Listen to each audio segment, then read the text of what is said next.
All right, Williamson County, we've got a vehicle fire blocking the right lane, 40 westbound near the Dixon-Williamson County line. In Antioch, a crash, Harding Place at Antioch Pike.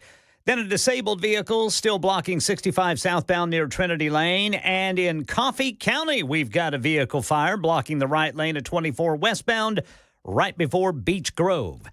Traffic every 10 minutes every morning on Super Talk 99.7 WTN.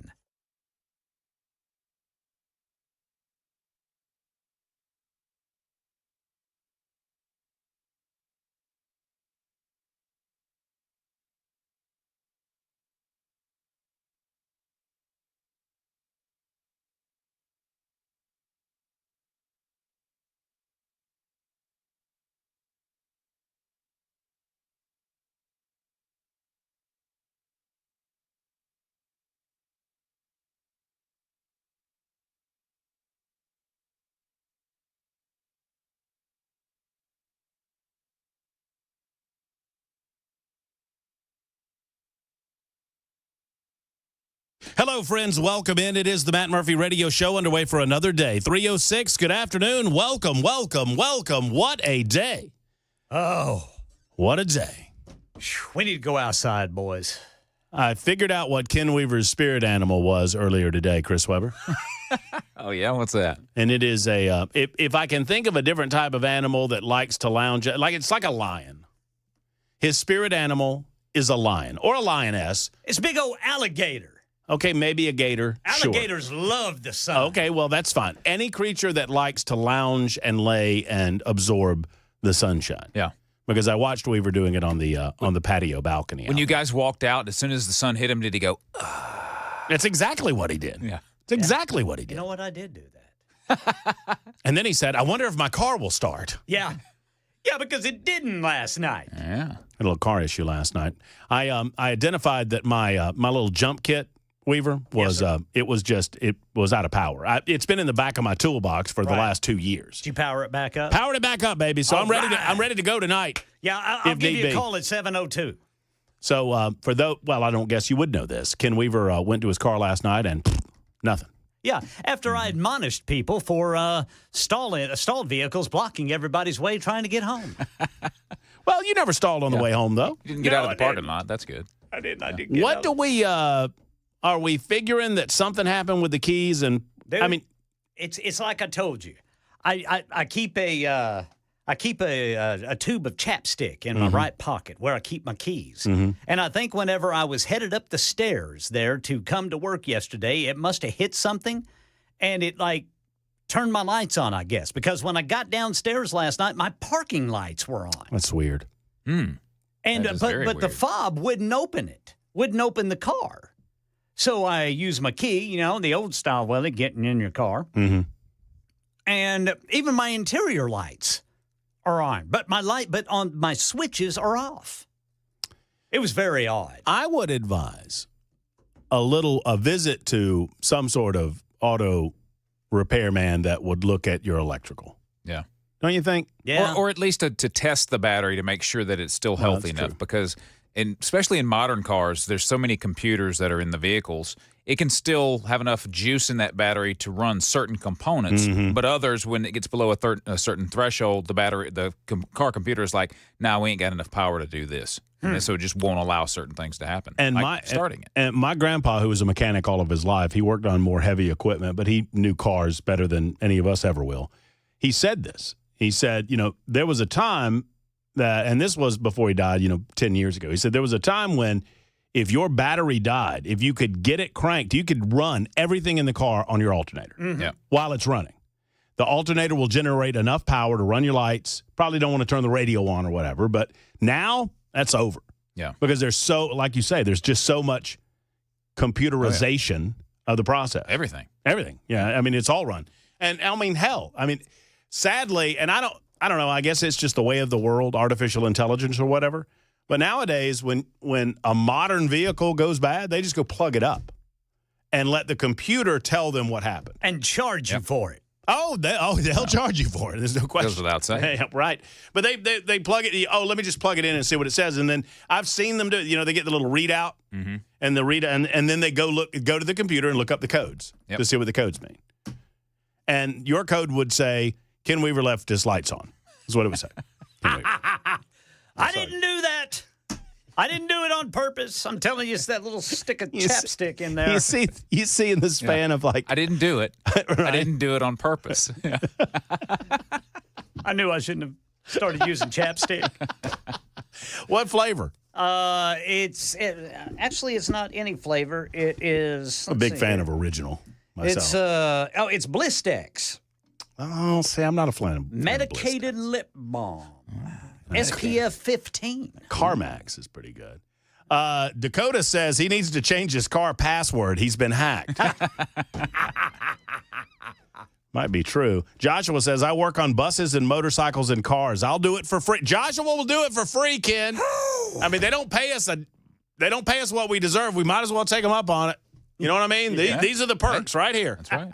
This is what we get. Speaking of being hacked. Yeah. So I am going to choose to believe that one doesn't have to do with the other. Mm-mm. But we talked about passwords. Was that yesterday? Yesterday. Yeah. On the show. Mm-hmm. Yes, sir. So, and my Facebook was janky, and I changed the password on my Facebook. Somebody tried to whip into my Facebook from Seattle, Washington. Yeah. And I don't know anybody. I've never been to Seattle, Washington. Don't know anybody in Seattle, Washington. So I figure it's not me. So I get home, and I'm piddling around. I'm doing other things. And I sit down in front of the computer in the office, and I have 4 messages from Netflix. The first one saying, hey, we received the notification that you wanted to change your password. Your password has been changed. Ooh. The second one was, hey, cool, we've changed your phone number too. Ah. Okay. The third one was, hey, when you get this 6-digit code on your phone, put it in and we'll change your email. And the fourth one was, congratulations, your email has now been changed. All further correspondence will be going to the new email. Does it list said new email? It did not, but I went on my app on my phone and it listed it there. Interesting. So here's where it gets crazy. By the way, I'm going to tell you the end of the story now. The end of the story is I no longer have Netflix. Oh, I have okay, canceled my Netflix subscription. And told the lady last night who I'm not against people in India who want to work. I'm not against people in other countries who want to work call centers. More power to you. I wish you the best of your life. But a lot of you, I just genuinely have a difficult time understanding you. Yeah. Yeah. I'm here. And I'm not trying to be Amerocentric when I say this, but you get a lot more out of me from a customer service perspective if you give me somebody that I can understand. That's all. Yes, sir. So I originally went to one of the emails, and it said, hey, if this wasn't you, click here, and we'll deal with it. And I click there, and it goes to the Netflix website. And it says, here's the number to call, or what's your problem? And I said, I think I've been hacked. And, well, you need a customer service. Here's the number to call. And so I call that person. And I talked to this very nice young lady on the phone, and she says, what was your password for the account? Or what was your email for the account? And I give her my email. Mm-hmm. And she says, okay. And she asked the last 4 digits of the card associated with the account, and I confirmed that. And she said, yes, I see where, everything's been changed. And I said, I didn't do any of that. And she goes, okay, well, we can get all of this reset for you, no problem. I just need to verify your account. And I said, okay. And she said, I can't verify it via the email because the email's been changed. And this is where things started going south. Yeah. Because I said, well, you looked it up based on the previous email. Yep. And you've identified that account associated with my payment. So and she said, and she was honest. She said, I can't take you at your word. You could be the person that has changed the account. I was like, okay, whatever. What else can we do? She said, well, I can verify the account through the telephone number on the account. And I said, the telephone number has been changed too. And she said, okay, well, I can verify via the password associated with the account. I said, the password was the first thing that they changed. And the last option was my credit card number. And I'm like, come on. Yeah. I was like, I'm a little leery about doing that. And she said, well, you won't do it with me. You'll do it with a third party. I will transfer you over, and they will ask you for that information. Yeah. I'm not sure that helps, but okay. And I said, okay. And I'm thinking, and the one thing that kept me on the phone, and I'm just hemming and hawing, and she can tell I'm not very happy. And the one thing that kept me on the phone was I called her. But then I thought, wait a minute, I called her based on a number associated with the email that I got. Yes, sir. That's true. So I said, can you hold on a second? She said yes. And I went back to my laptop, and I pulled up just Netflix.com. New window, and it was the numbers matched. And I said, okay, I'm actually talking to somebody from Netflix. Yeah. I feel good about that. And I said, fine, I'll do this. And just send me over. I went over, and they said, and I said, what is it going to ask for? I said, I'm not giving you my security code. I'm not giving you I'll give you the digits associated with the account, but that's it. She said, that's fine. So I go over there, and it says, please give us your 16-digit credit or debit card number associated with the account. Well, I'm using my Amex, which is only 15 digits. And so I put in 15 digits, and they said, we can't do that. And I put in 15, and they said, try it again. And I put it in again, and they said, we can't do that. And I got routed back to this lady. And she said, are you using American Express? And I said, yes. And she said, well, it won't read it. And that's when I said, well, you damn sure have read it for the last 4 years when you charge me. Yes, sir. And she kept telling me, well, the problem is your email has been compromised. I was like, no. You keep saying that. Your system has been compromised. Because I don't understand why you would allow someone without two-party verification, which I signed up for, to completely wipe out all of the stuff associated with my account. And I felt a little bit like an old man. I mean, a very leery, I'm not going to give you my information. I'm going to clutch onto it very tightly because I'm not comfortable with what we're doing here, old man. Mm-hmm. But I felt like that was the safe play. And so we ended up where she said, well, if I can't verify your payment, I said, I'll give you the account. I'll give you the number. And she said, I can't take it. I'm not allowed. And I said, well, then what are we supposed to do? And she said, well, you could start a new account. And I said, well, or I could just not use Netflix ever again. That's an option. Yeah, that is. And I told her to disassociate my card and disassociate my name and disassociate this telephone call from Netflix completely and forevermore, and never, ever remember me again when we end this call. I didn't say that, but that's what I meant. Wow. And so I'm just going to take a break from. You know what? Yesterday we were talking about this. We were talking about having too many accounts and you don't really use them. Mm-hmm. And what is Netflix now? $17, $18 a month? Yeah. It's almost $20. Almost $20 a month. I just saved that lady in India saved me almost $20 a month. Yep. Which is lovely. But I don't understand what I'm supposed to do if they can't process or access. And she said, well, you could just crank it up. You just have to use a different email. Yeah. Just a new email account. Well, fine. Well, what's interesting, though, I'll say this. Are you certain that your email has not been compromised some way? Because that was supposed to be the thing that protected you. I think my email's been compromised. Yes, that's the end of this story is. Yeah. At this point, I'm ashamed to say it is 12:45 at night. I dealt with this for an hour and a half. Yeah. Oh, goodness. And after I get off the phone, I associate those two things. And I'm thinking, well, my email in my Facebook and my email. So, but where does that go to? Well, that's my email server, right? Or someone has figured out that I use very similar passwords for things. That was going to be my next question. Are your Facebook and Netflix /email passwords similar or the same? I'm not comfortable with this conversation anymore. Well, not anymore because I don't have a Netflix account, and I've changed the Facebook. I added a couple of exclamation points. They'll never do it. They'll never figure that one out. Impossible. I don't know. I just don't like the way the world has gone. I'll tell you, I feel, for the first time in my life, I feel old. Where I just, you know what? Back in my day, we had that little box, that little brown box on the top of the screen with a little slide thing. That's right. And you would just brrr, brrr, Yeah. brrr, brrr. And if you got it stuck perfectly between 22 and 23, you could watch Cinemax. Ooh. Unscrambled? Yeah, well, Every once in a while, it would. yeah, you'd have squiggly lines, but you knew what was being presented. get enough of it, yeah. Every man of a certain age knows what we're talking about. Absolutely. If you didn't have Cinemax, if you just watched The Scramble, if the right movie was on, you might get to see a boobie. Yeah. If you push that button just the right way, it'll. And right in there, and let me tell you, ladies, if you're listening to, I'm just telling you, if your man is somewhere in the neighborhood of 45 to 60, at some point they sat for 45 minutes waiting on that one shot. Oh, but it was so great when you got it. It was so great. Anyway, so y'all watch your passwords out there. I think.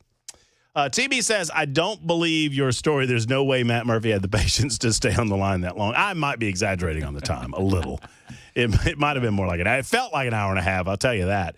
But, yeah, I got increasingly – I mean, she could tell I was getting increasingly frustrated, and I do not manage my – I have never managed my tone well. Really? I find that hard to believe.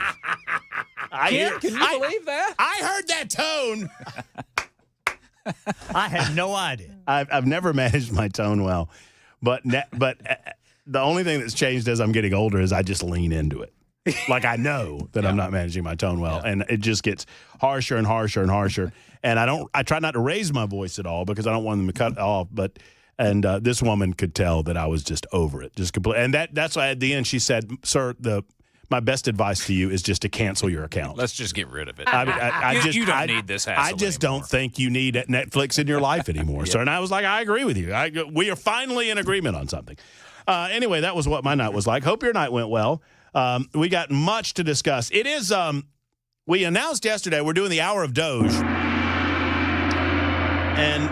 And I'm going to try to get it in within an hour. The fallout continues. It is still worth it for the effect, and I'm going to tell you what I mean by that. 21 federal staffers have, quote-unquote, resigned in protest, and I call that a good start.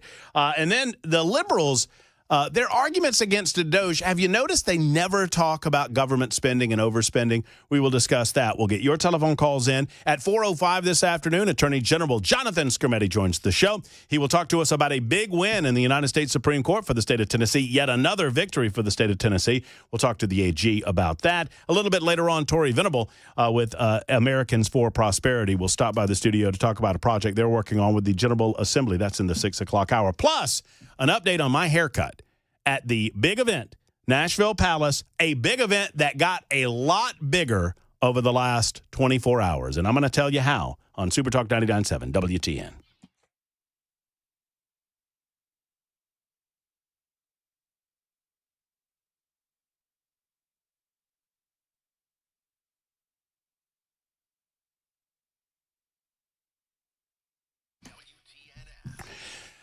You know, with the weather doing what it's doing, right? Getting cold, getting hot, getting cold, getting hot, and much to Ken Weaver's chagrin, it's going to get cold again before we finally reach spring. Well, with that in mind, there's a lot of foundation consequences because the cold, I mean, it contracts and expands, contracts, expands. And as your house is doing that, it can cause problems with your foundation. It can cause problems with waterproofing as well. And if you have those issues, friends, you need to get them solved through USS.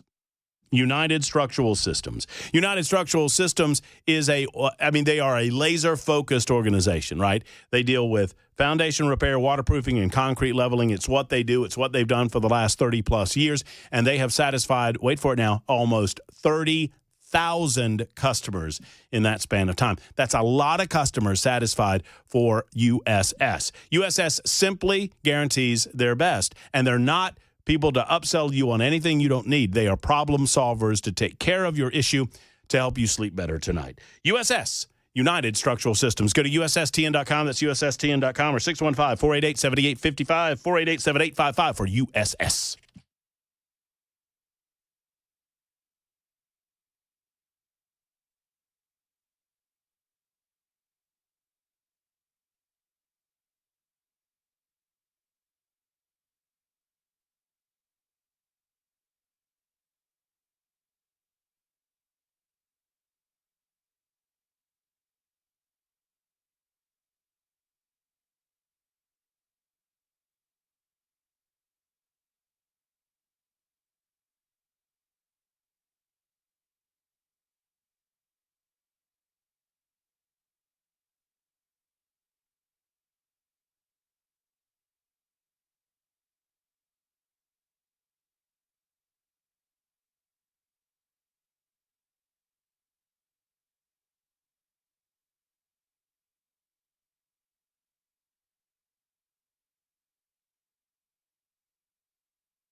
Hello, friends. Matt Murphy for Tennessee Men's Clinic. So, gentlemen, I understand that these are personal conversations, but they need to be had.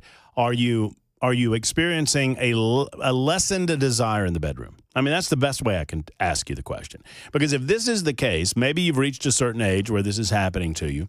Well, I have a solution for you. More to the point, Tennessee Men's Clinic has a solution for you. They have a variety of options to successfully repair that which has been lost with you and your intimacy and your desire in your romantic relationship. Now, this can manifest itself in a number of different ways, men. If you have noticed that you don't desire to go to the gym like you used to, or you don't desire to work out like you used to, or work in the yard like you used to, anything that it necessitates energy levels to be at a certain place, well, Tennessee Men's Clinic can help there too, because the possibility exists that you've had a lowered T level over life. This is a naturally occurring thing. There's no shame in this game. Let's just get those T levels back where they ought to be and get you back to where you want to be. That's what it's all about. 2 locations, one in Franklin, the other, the original, in Midtown. Let's give them a call. One number for both locations, 615-208-9090, 208-9090, or TennesseeMen'sClinic.com. It appears President Trump might be close to inking a deal with Ukraine. I've got that and more at 3:30 on Super Talk 99.7 WTN. I got that too, and I'm going to deal with it in the hour number 2 because this is officially the hour of Doge. But Donald Trump, the haters just continue to hate, and Donald Trump slowly and methodically works his way toward ending this conflict, ending this war between Ukraine and Russia. We will discuss after Ken Weaver's newscast and after the 3 o'clock hour on Super Talk 99.7 WTN. I love the idea of the mainstream media not understanding. Why is Donald Trump why is he being nice to Vladimir Putin? Why is he not calling Vladimir Putin an evil monstrosity, dictator, evil creature that needs to die and burn in the pit of hell? Well, all of those things might be true. But if you are attempting to accomplish a goal and you recognize the necessity to play nice to your adversary while attempting to negotiate that goal, does it not behoove you? See, smart people understand this. These I almost said a word. Dunderheads on mainstream media either don't get it or do get it, and they're actively trying to screw it up. And they, by extension, become the type of people that are continuing the war and continuing the killing. When what they ought to do is be quiet. Joe Biden had 3 years, almost, and did nothing to facilitate an end to this war. Nothing, except waste money. That did nothing except kill people. Anyway, I'll get on a toot about that in the 4 o'clock hour on Super Talk 99.7 WTN. I asked Chris Webber during the break, I said, of the things that we discussed in the first segment of the show today on this Tuesday, Locks for Trump Day 360, it's our official, 757th episode.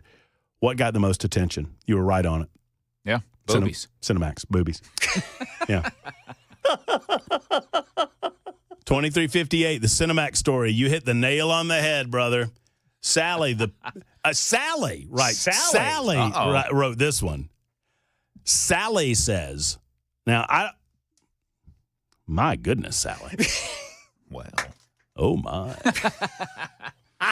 Sally says the picture might have been scrambled on Cinemax, but the sound wasn't. Ooh, that's exactly right. Well, that's how you knew you'd hit. That's it. You'd hit gold. Yeah. One glimpse is all I needed. And they just keep going downhill from there. Satellite Dish had Cinemax on 3 hours later. You had to stay up. Those movies came on at 5 o'clock in the morning. Get up early. That's pretty good. All right, so we'll deal with some Doge in just a moment on Super Talk 99.7 WTN. Here's time for the news.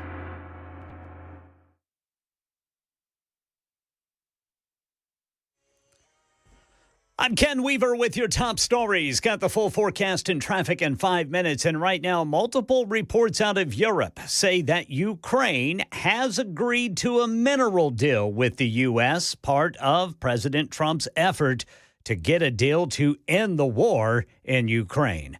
There's been a close call at Chicago Midway today. As a Southwest flight from Omaha was touching down on the runway at Midway Airport, a business jet crossed in front of it. The Southwest pilots, right as the wheels were about to touch the runway, pushed the throttles up and took off. Heard on liveatc.net. Southwest 2504 going around. 2504, roger that, climb maintain 3000. Air traffic controllers could be heard telling the business jet not to cross the runway, but it did anyway. The two planes came within about 2,000 feet of each other. The NTSB and FAA are investigating. Federal judge in Seattle has blocked President Trump's effort to halt the nation's refugee admission system. The lawsuit filed by several refugee aid groups claiming the order is counter to the system Congress created for moving refugees into the U.S. And they say refugees who had already been approved to come to the U.S. had their travel abruptly canceled, and families who have waited years to reunite have had to remain apart. Tennessee nuclear development taking shape. Tennessee Department of Economic and Community Development announced this week it's received 30 new applications for nuclear energy projects totaling $80 million in state grant requests. Governor Bill Lee proposing more than $92 million in new spending to help attract even more business. Tennessee's home to 229 nuclear companies. Jay O'Brien says a memo shows what strategy Democrats in Washington have settled on to try to malign the Trump administration. We obtained an internal Democratic memo sent from the Democratic Party's campaign arm in the House outlining what their strategy is going to be to try to highlight all of this chaos and what these Republican lawmakers are facing. They said they want to highlight protests that these members have faced, including protests that a number of these members have faced in their own districts just last week. That's the latest news. Traffic and weather next. I'm Ken Weaver, WTN News.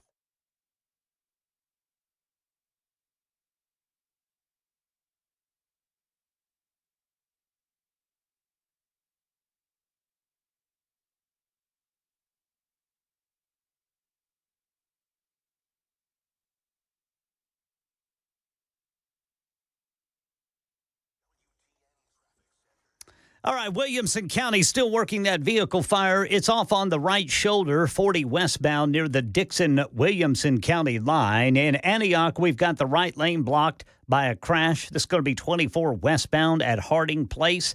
And then about 60 miles south of Nashville, going westbound on 24, the right lane is blocked there at Beech Grove due to a vehicle fire. Traffic every 10 minutes every morning on Super Talk 99.7 WTN.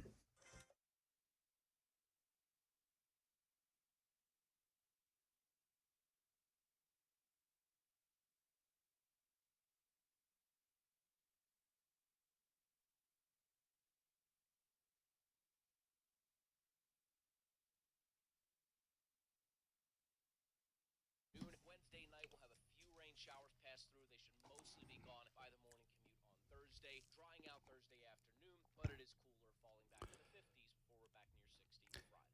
Brink Fiddler, the owner of Defend Systems, has told me the story that sadly in the aftermath of tragedy, in an event like Covenant School or an event like Antioch, he gets an increase in calls.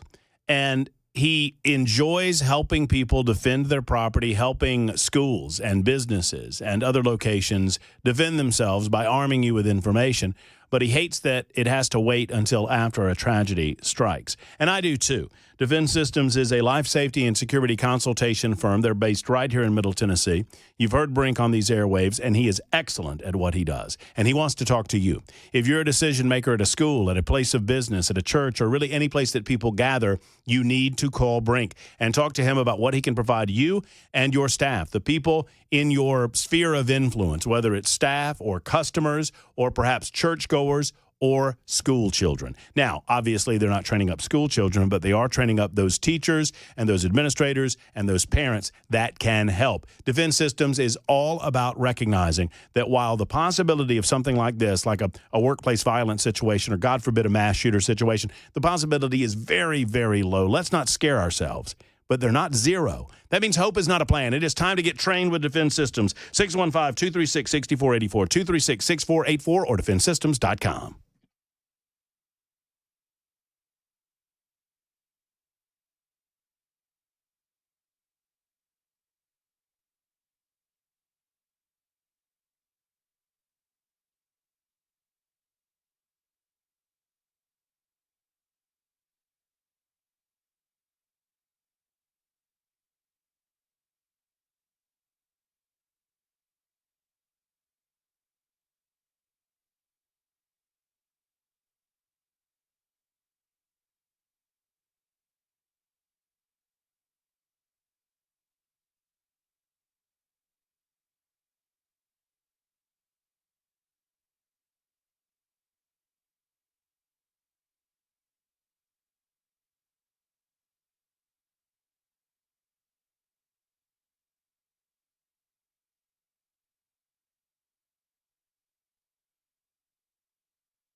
Y'all are funny.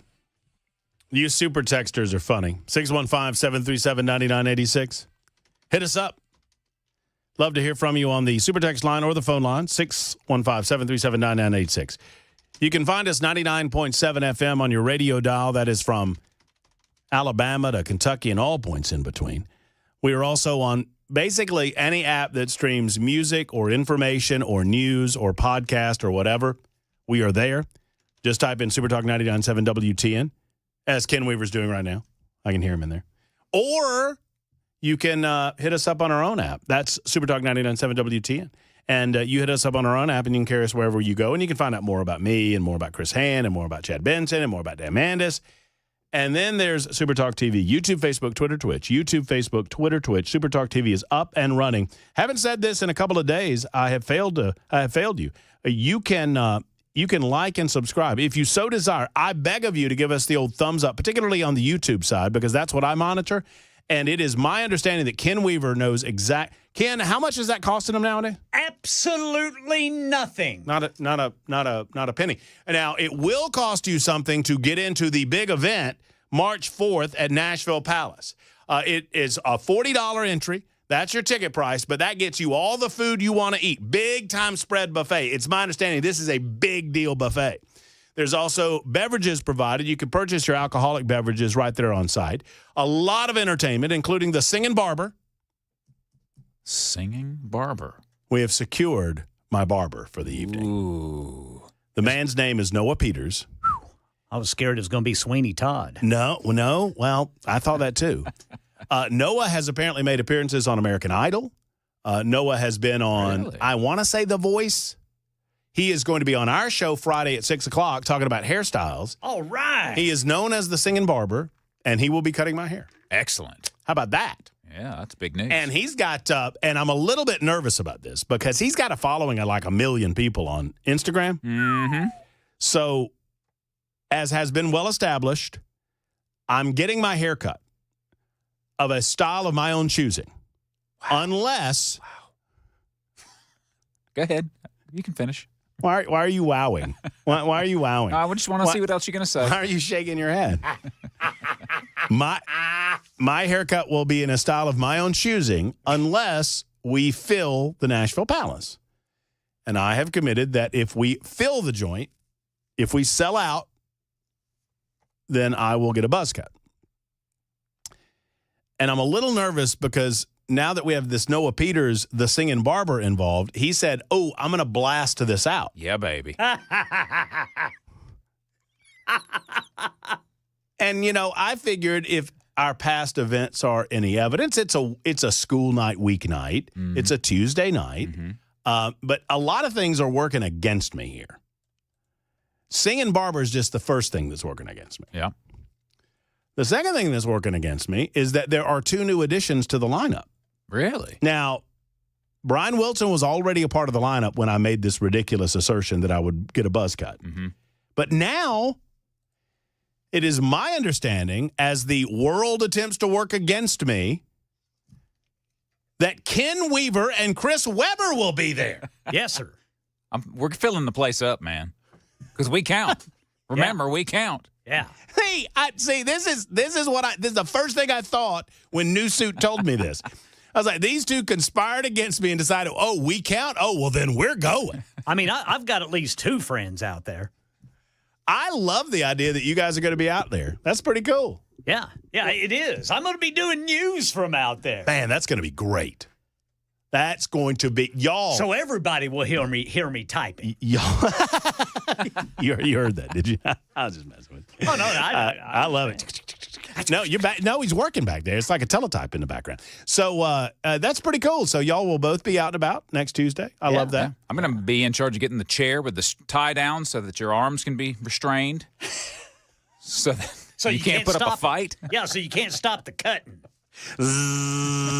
No. Don't worry, but don't make us put this gag in. I love it. I love it. So Ken Weaver, Chris Webber, Joan Jones, Dan Mandis, Chris Hand, Chad Benson, Brian Wilson, Matt Murphy. I mean, hail, the gang's all there.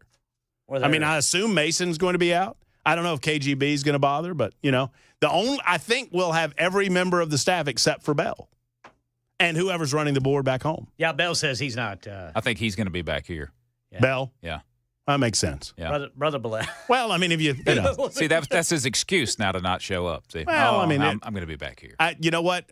I think Bell has a hey.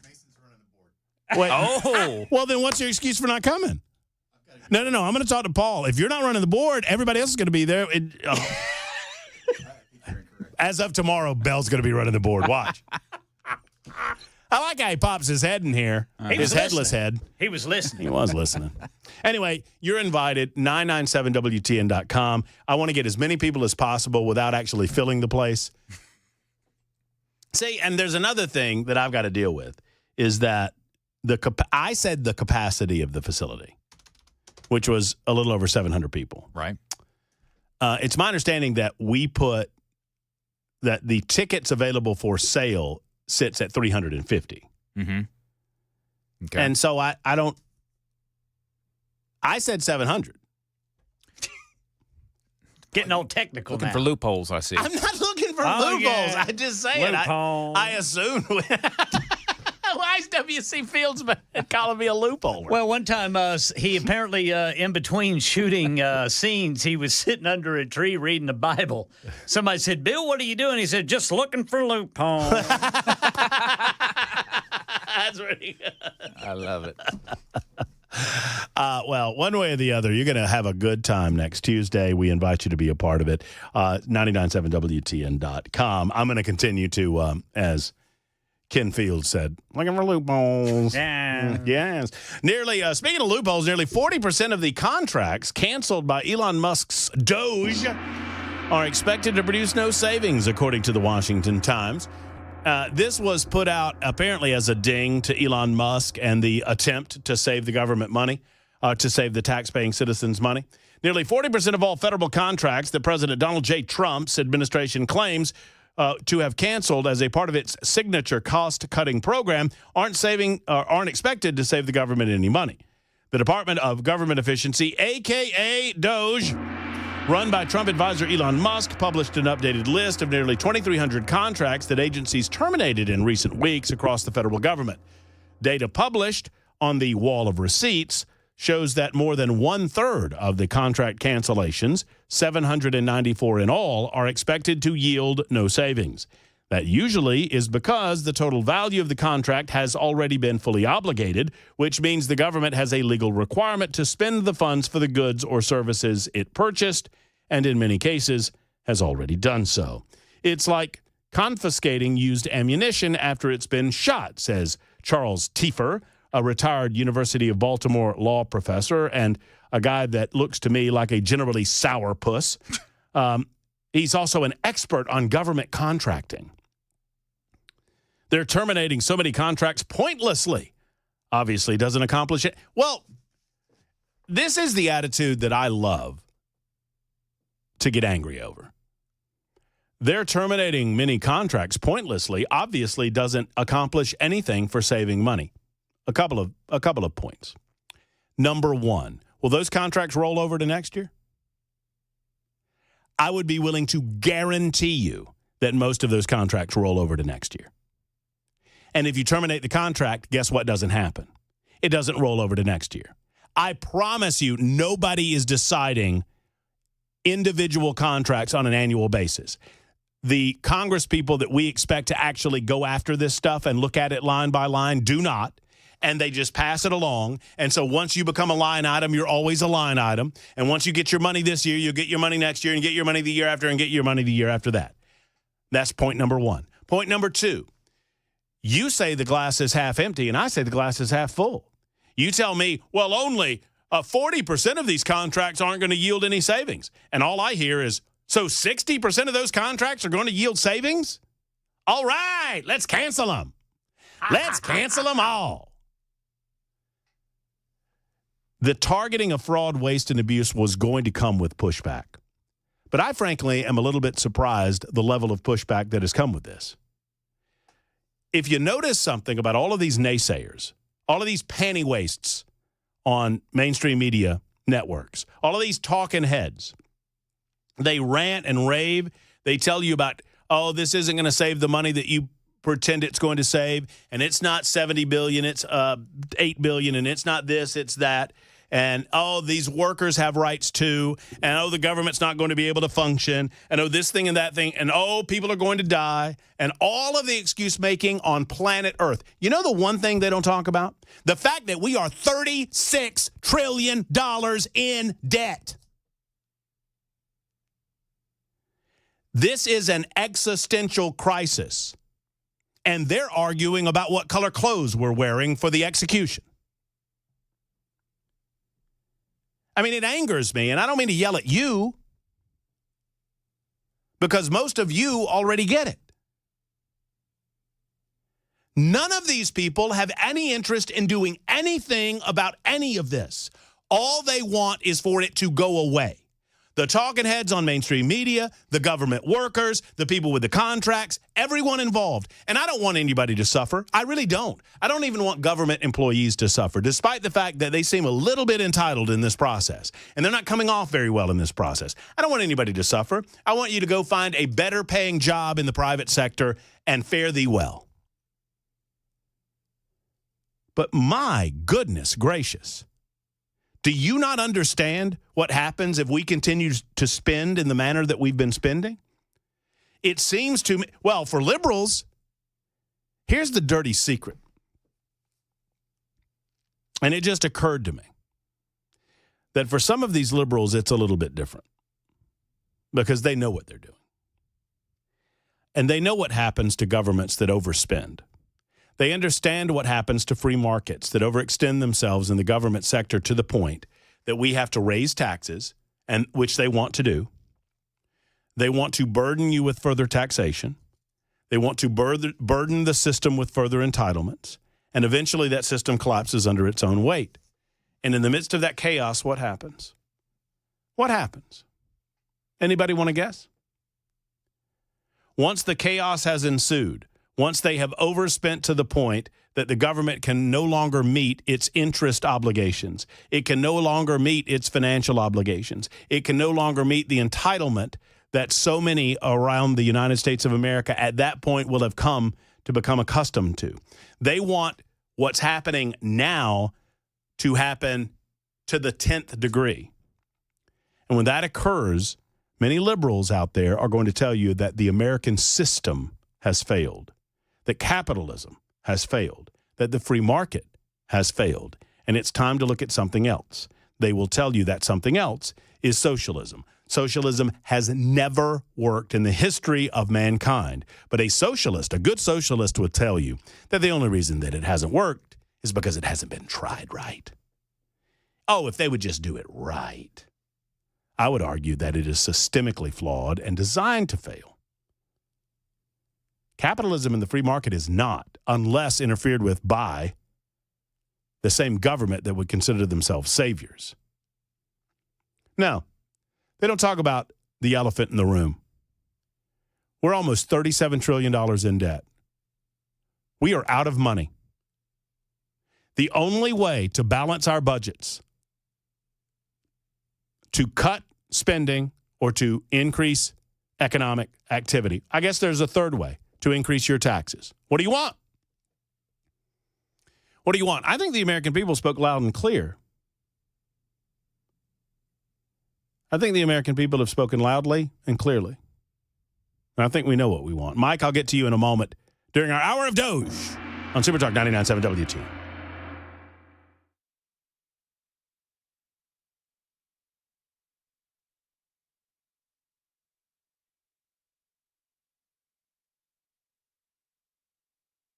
You know, I think that Aaron Stokes likes me to talk about diagnoses because he knows that I like the word. Diagnosis, diagnoses. A diagnosis is one.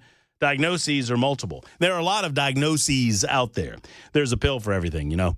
And when it comes to auto repair, there's a lot of people that will tell you they know what's going on, but they just don't. These are not accurate diagnoses.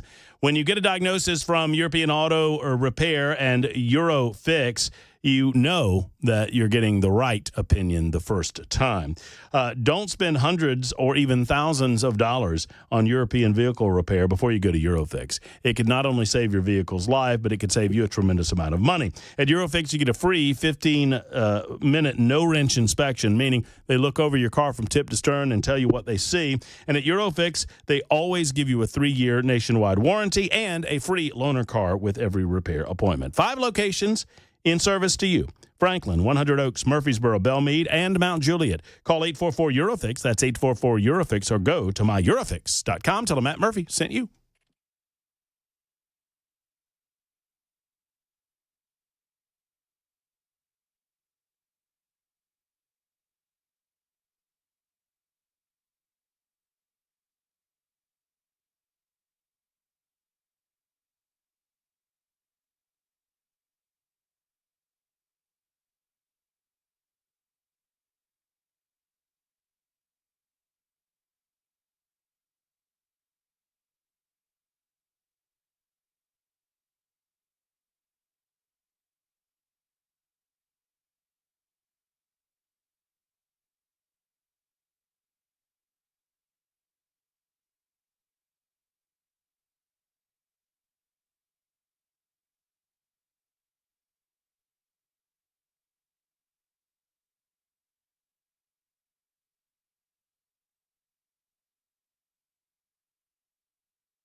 Ukraine mineral deal may be inked soon. Details on that and other top stories coming up at 4 on Super Talk 99.7 WTN. We have so much liberal lunacy going on as well.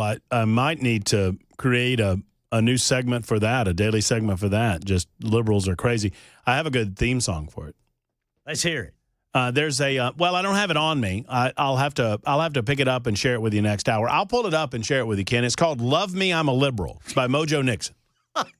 Okay. Sounds good. It goes like this: love me, love me, love me. I'm a liberal. It's really good. It's catchy. It's a catchy little tune. Everybody's going to be singing and dancing to it. Hey, speaking of loving me, some folks are loving on me about my jacket. They wonder if we got fancy people. No, I dressed the T-shirt up with the jacket, and the T-shirt, people are asking, so it says, can you see this? Can you see that? Yeah. I'm not yelling. This is how yeah, that checks out. Yeah, my T-shirt says, I'm not yelling. This is how I talk. Which, as Weber just said, that I feel like that checks. Mm-hmm. It's one of those, I saw it on maybe this is why I got hacked. Oh, you ordered that off the Facebook. I ordered it off the Facebook. That person's laughing all the way to the bank. Maybe so. I mean, it wasn't cheap either. T-shirts on the Facebook are expensive. Look at this old boy's Netflix account. What's he watching? This fellow won't notice if we just swipe some of that. I mean, man, oh, man. Well, they're not watching anything now. So AG Skermetti, Jonathan Skermetti, is coming up. Big win in the United States Supreme Court. And we'll talk about that in just a moment. Mike, I'll get to you. I promised I would get to you, and I will. That is upcoming. That's 1 hour down, 3 to go. It's the Matt Murphy Radio Show. It's time for news with Ken Weaver on Super Talk 99.7 WTN.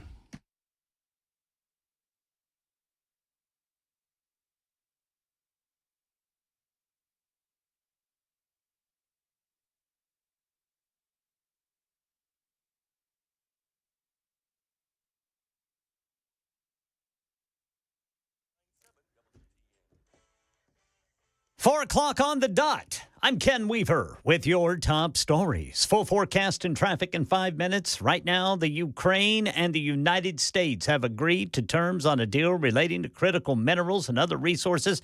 This is according to a senior Ukrainian official who told ABC News that Ukrainian President Volodymyr Zelensky plans to visit Washington, D.C. on Friday.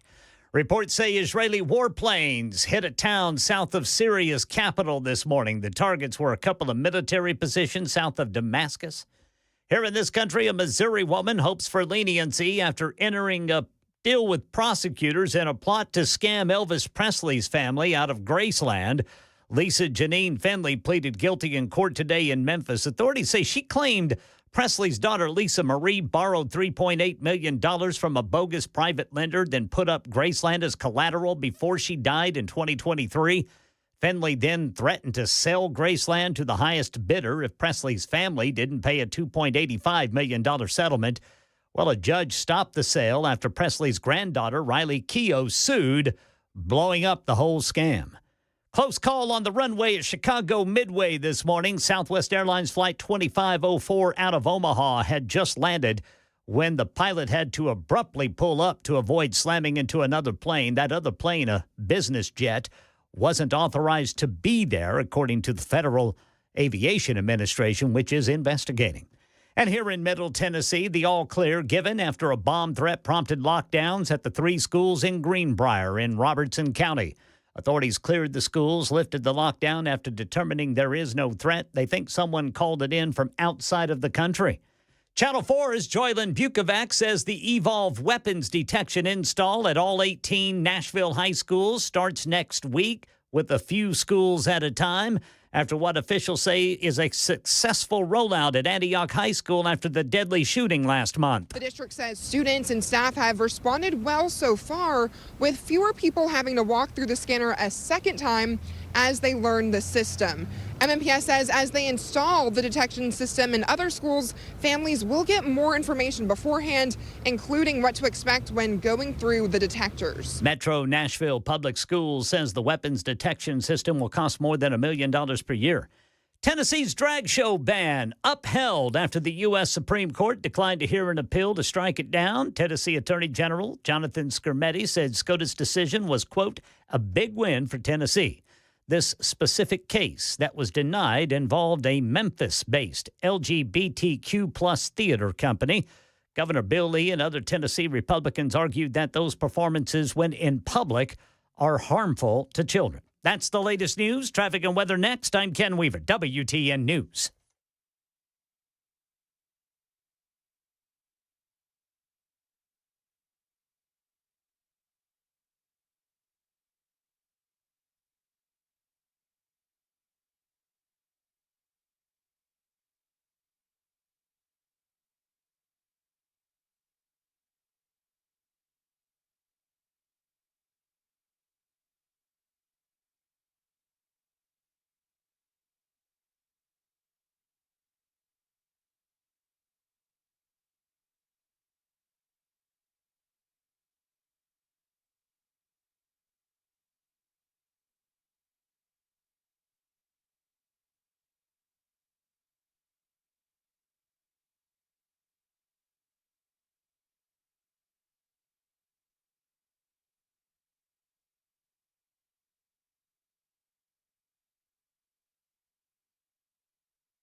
In Antioch, we have a crash blocking the right lane, 24 westbound at Harding Place. A crash over here on the South Loop, downtown going eastbound at 4th Avenue.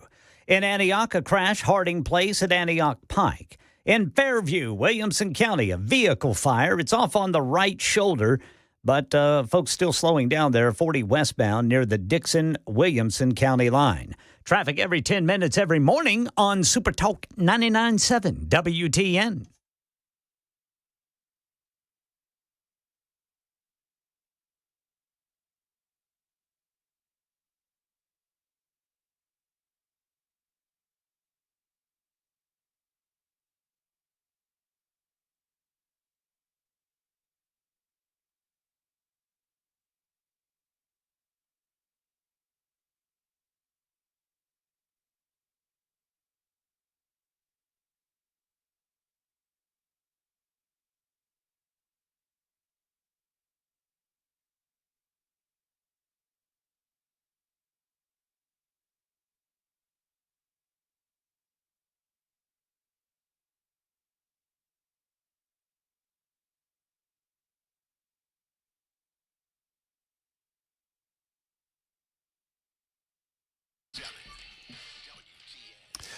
Just to give you a little insight into the large amount of work that I try to get done during those commercial breaks, right?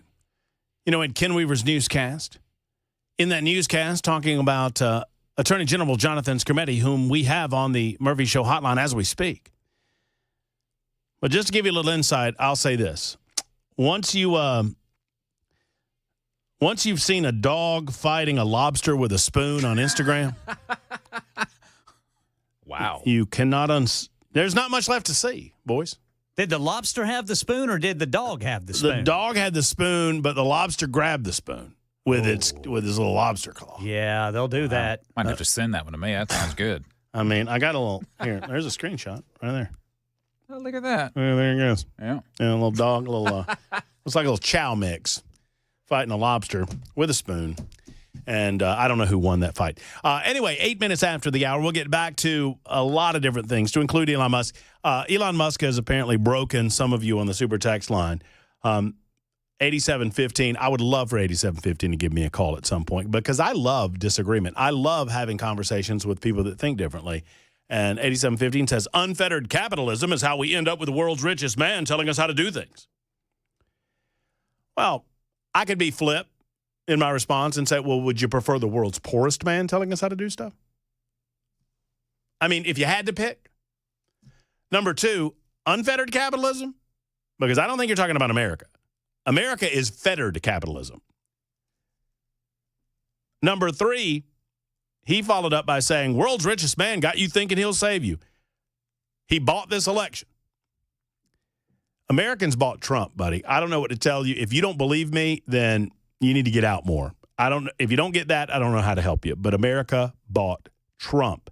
Elon was a bonus. 615-737-9986. Those telephone lines and those super text lines are available right now. We turn our attention to the Newsmaker hotline where Attorney General Jonathan Skrmetti, it seems like, AG, every time I talk with you, you're fresh off another victory. Congratulations, sir. Thank you. It's been a good streak. We got a great team here working hard. Well, it's good to talk with you. I hope everybody's well. Yeah, we're doing well. We're staying very busy. Well, I know you are. This recent victory that we refer to, the United States Supreme Court denied a request to review a lower court that had already agreed with you in upholding the Tennessee adult entertainment case. It was Friends of George's versus Mulroy. Let's kind of walk back and look at it from 50,000 feet, if you don't mind, Attorney General. Tell us just give us the 25-word or so viewpoint of what the law does in the state of Tennessee that was passed in 2023. Yeah, so the law says you can't have sexually explicit performances in front of kids. That's the gist of the law. That's all there is to it. And there's been a lot of litigation trying to argue things that the law doesn't say, but the law is very clear. It is the Adult Entertainment Act, and it protects kids from adult-oriented performances. And so embedded in this law is not some sort of poison pill that will eliminate the ability for grown people to go and watch, topless dancing or cabaret or that sort of thing. None of that is in the law. Right. It's just about kids. And where did the lawsuit come from? Tell us about that. So Friends of George's is a theater company in Memphis that puts on different plays, including drag plays. But, it's Mrs. Doubtfire has a character in drag through most of the movie. Nobody's saying that's illegal. The law isn't focused on saying if you've got somebody dressed as a woman, that's illegal. That's been happening since Shakespeare's time and before that. What it says is once it becomes sexually explicit, once there's any sort of touching or simulated or real activity or other, what I think most of us would easily understand to be explicit activity, that you can't do that in front of kids. You could probably cite chapter and verse the case that comes to my mind, but it was the one where, the definition of obscenity. I don't know how to define it, but I know what it is when I see it. Yeah. And it was a fairly famous comment from a U.S. Supreme Court justice. So it feels as if there are certain people that are intentionally picking nits when it comes to the language in an effort to try to get this overturned when the obvious intent is to prevent risque or explicit performances in front of children. For most Tennesseans, I would imagine, and for you, Attorney General Skrmetti, I would imagine that this is a pretty cut and dry piece of legislation. Yeah, there's a lot of rhetoric around it, but, at the end of the day, it's a very simple standard, very straightforward standard that's been in the law all over the place for a long time. And, the Court of Appeals and the Supreme Court didn't disturb the judgment, said, what you're worried about is not illegal. And typically, in your experience, when a Supreme Court, as they have done, they could choose to take up the case and they can choose to just say, no, it's all good. And what is the messaging behind that? Does it depend case to case? What do you take away from the Supreme Court saying, listen, we're not going to get involved in this? So, this was a pretty technical request for the court to come in. The legal argument here was that the Tennessee Supreme Court's narrowing of particular language should not have been relied on by the federal court when they were interpreting the statute. The broader context here is, this was an attempt to have a big free speech case saying the government can't limit expression. And, we're Tennessee. We love expression. This is a state full of musicians and artists and authors, people who value the First Amendment, plenty of political speakers here too. But there are lines. The Constitution doesn't protect explicit performances for kids. So, I think this is an example of people overreading what the law prevents. And I think the court's reaction here was just, this is not the case that we want to take up to get into these really narrow, complicated, technical legal issues. We're not going to undo what the Court of Appeals decided. Well, it was a big victory for the state of Tennessee. It was one that was fairly obvious to most of us that read the legislation, that watched the law be passed, that have watched you defend it through the court system. It is a time constraint. It is it takes away money from other needed issues. But at the same time, this is part of the system that we live under, right? That people are well within the rights to file lawsuits, as frivolous as they may be, just as long as we get the proper and constitutional decisions on these matters. That's what's key at the end of the day, I would imagine. Amen. We have these processes, and, it can be frustrating and it can be expensive. But we have these processes as another way to guarantee our freedoms. And so, my office is always happy to stand up and make the legal arguments on behalf of the state.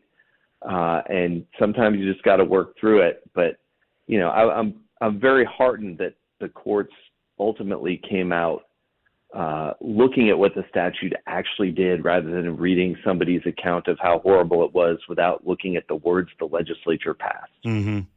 Well, and this comes on the heels, I would note, of another victory of sorts for you, Attorney General Skrmetti, and the state of Tennessee when the Trump administration, thankfully, is now in power, and they backed off the Biden-era Department of Justice. I guess the Department of Justice was coming after the volunteer state for our ban of transgender surgeries and puberty blockers. You were at loggerheads with the DOJ under the Biden administration, and I think it was, a couple of weeks ago that the Trump administration completely dropped any and all efforts to challenge you in court. Is that not the case?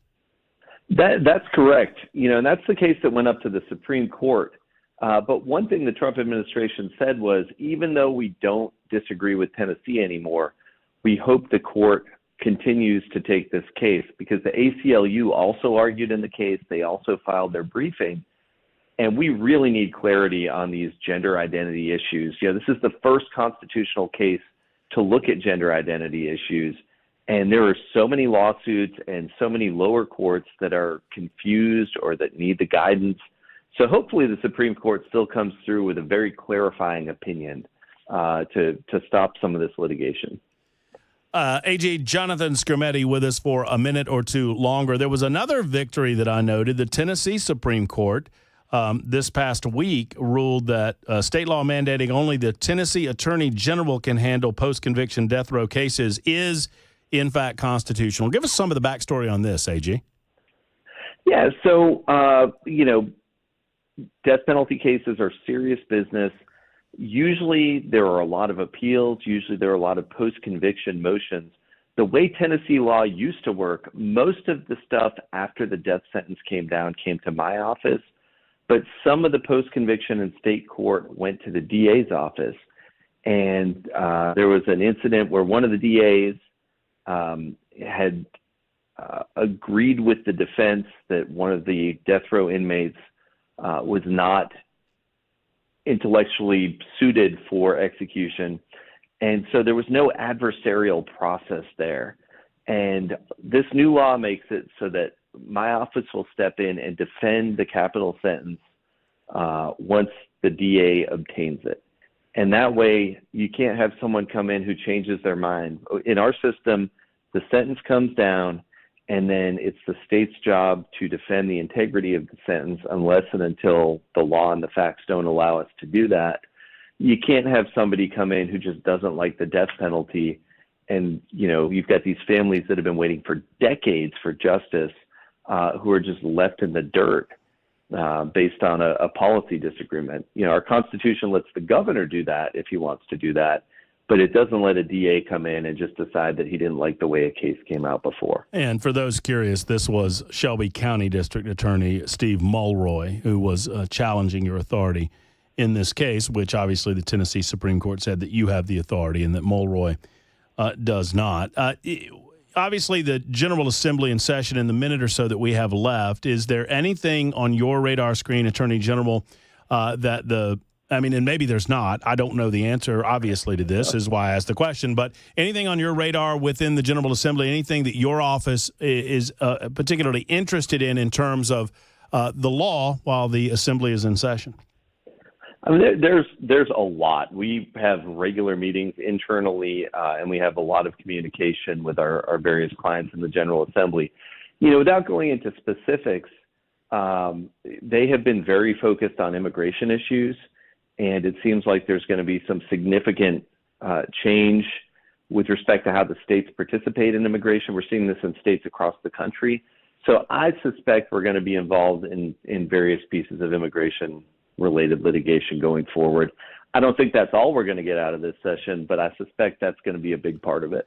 It's kind of part of what your office, and I'm not asking for any particular details, but your answer it occurred to me. Part of what your office kind of must do is look at some of the laws that are passed and anticipate the types of organizations or entities that would sue. Whether they can win or not, they will throw it into court. And I guess you kind of have to anticipate that sort of thing, don't you? Oh, we do. We do. There's a lot of people out there who like to litigate. And as you said before, that's part of the process. This is America. You're allowed to do that. But we like to have a plan as much as we can going forward. And we got a great, very active General Assembly. make sure that we never have a chance to get bored over here. Well, that's the deal, is that we got to keep you busy over there in the Attorney General's office. Keep you guys churning and burning. Well, listen, in all seriousness, thank you for everything that you do. Congratulations on the victory in the Supreme Court. I mean, obviously they didn't hear the case, but that in and of itself, considering the appellate court decided on your favor, is a victory. And we appreciate you stopping by to give us the details, Attorney General. It's always a pleasure. Have a great day. All right, take care, Jonathan. There's Jonathan Skrmetti, our AG of the state of Tennessee. It's 21 after the hour on Super Talk.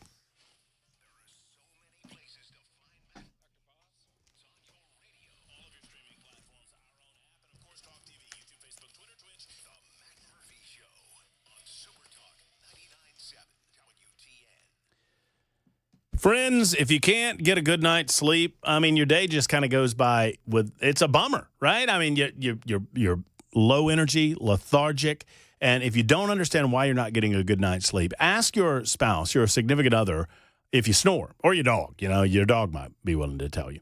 If you are snoring, the possibility exists that you have sleep apnea. Now, I was part of the 25% of Americans who don't have significant snoring issues but still have mild to moderate sleep apnea, so it's not always the telltale sign, but sometimes it is.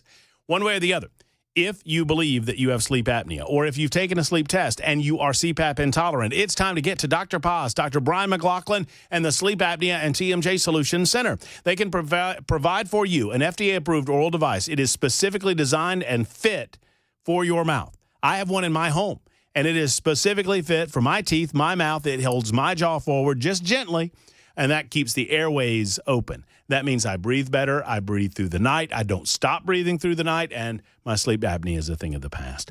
Let's get with the Dr. Paz and Dr. McLaughlin Sleep Apnea and TMJ Solutions Center. The journey begins on a website, drposs.com. That's drpaz.com. Tell them Matt Murphy sent you to the Sleep Apnea and TMJ Solutions Center.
Reports say Volodymyr Zelensky will be in Washington, D.C. on Friday upon word that Ukraine and the U.S. have agreed to terms for minerals. We'll tell you about it at 4:30 on Super Talk 99.7 WTN. It's interesting what being left out of the negotiations to end the war will do for your attitude regarding mineral rights in a country that we have given $200 billion to. That's just an interesting dynamic. Isn't it amazing how a little negotiation, a little tough love can bring people to the table of understanding? We'll talk about Donald Trump, Ukraine, and Russia coming up in just a moment on Super Talk 99.7 WTN, anticipating that newscast from Ken Weaver as well. Thanks again to Attorney General Jonathan Skrmetti. By the way, AG, if you're still listening, Dave says hello. Dave's not here, man. No, I'm Dave. Dave's not here, man. If you know, you know. Mike has been holding for far too long out of, well, Mike, where's Morrison? We're about an hour southeast of Nashville. Okay. What's the closest town I would know? Probably about Manchester. Oh, okay. I know Manchester. Yeah. Well, very good. I've ridden my bike out there. Mike, thank you for calling. What's on your mind? All right, so this morning I heard in the newscast, or I heard on the Christian show, that they estimated there's about $100 billion in waste that Doge found. So doing a bunch of math, I'm no math whiz, and some Googling, here's what I came up with.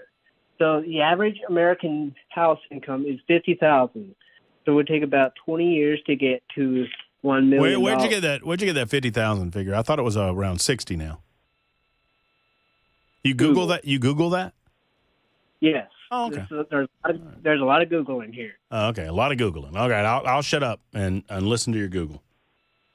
All right, so it would take about 20 years for it to gross $1 million, which to get to $100 billion takes about 2 million years, and that's without taxes. So with taxes, it's about your net income would be about $41,935. Hey, can I don't mean to interrupt your mathing here, but I'm not trying to be difficult, Mike. I'm really not. But I just Googled what you Googled. I don't know what you Googled specifically, but I Googled average household income in the United States. And I came up with $80,000. Mike is so surprised he dropped his cup.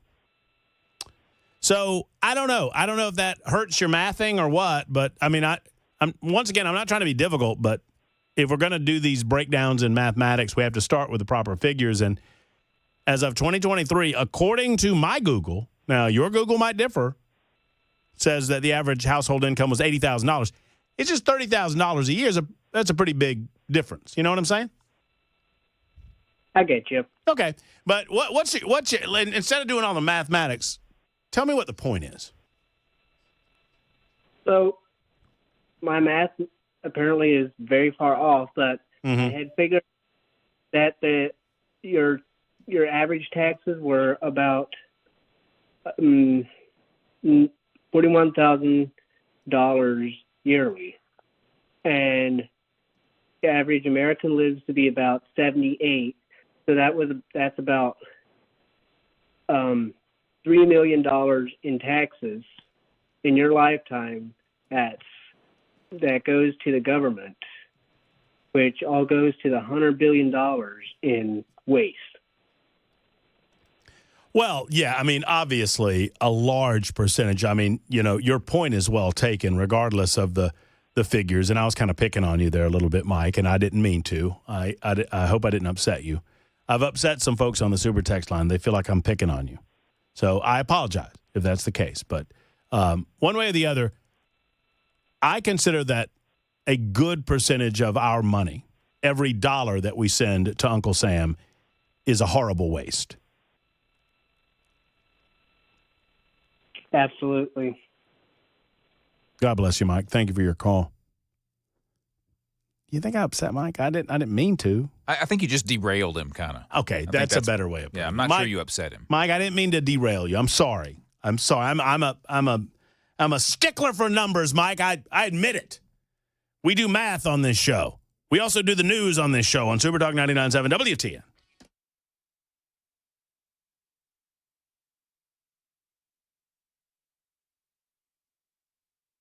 I'm Ken Weaver with your top stories. Full forecast and traffic coming up in 5 minutes. And since everyone's trying to get home, let's start this hour with Channel 4's Dryden Quigley reporting how TDOT plans to clear a $38 billion backlog of road projects to eliminate congestion and possibly make Tennessee prettier. According to TDOT, there has been a significant decline in the quality of our roads since 2012. The goal is to have at least 50% be in good condition, a number which we're just below.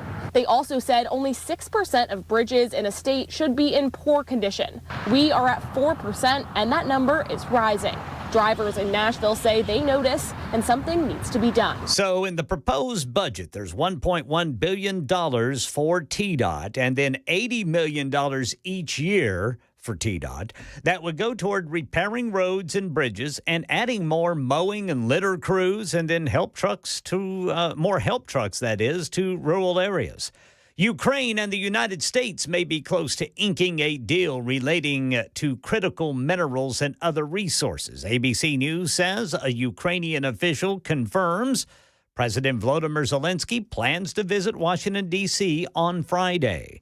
Reports say Israeli warplanes struck a town south of Syria's capital this morning. The targets were a couple of military positions south of Damascus. Jim Ryan is in Texas, where the latest Jeff Bezos launch happened this morning. Ignition. It was Blue Origin's 10th space tourism mission from its West Texas launch site. The crew members included a venture capitalist, a Spanish TV host, a hedge fund partner, and a medical researcher. Blue Origin doesn't disclose its rates, but a ticket for the 10-minute suborbital trip goes for between $250,000 and $500,000. That's the latest news. Traffic and weather next. I'm Ken Weaver, WTN News.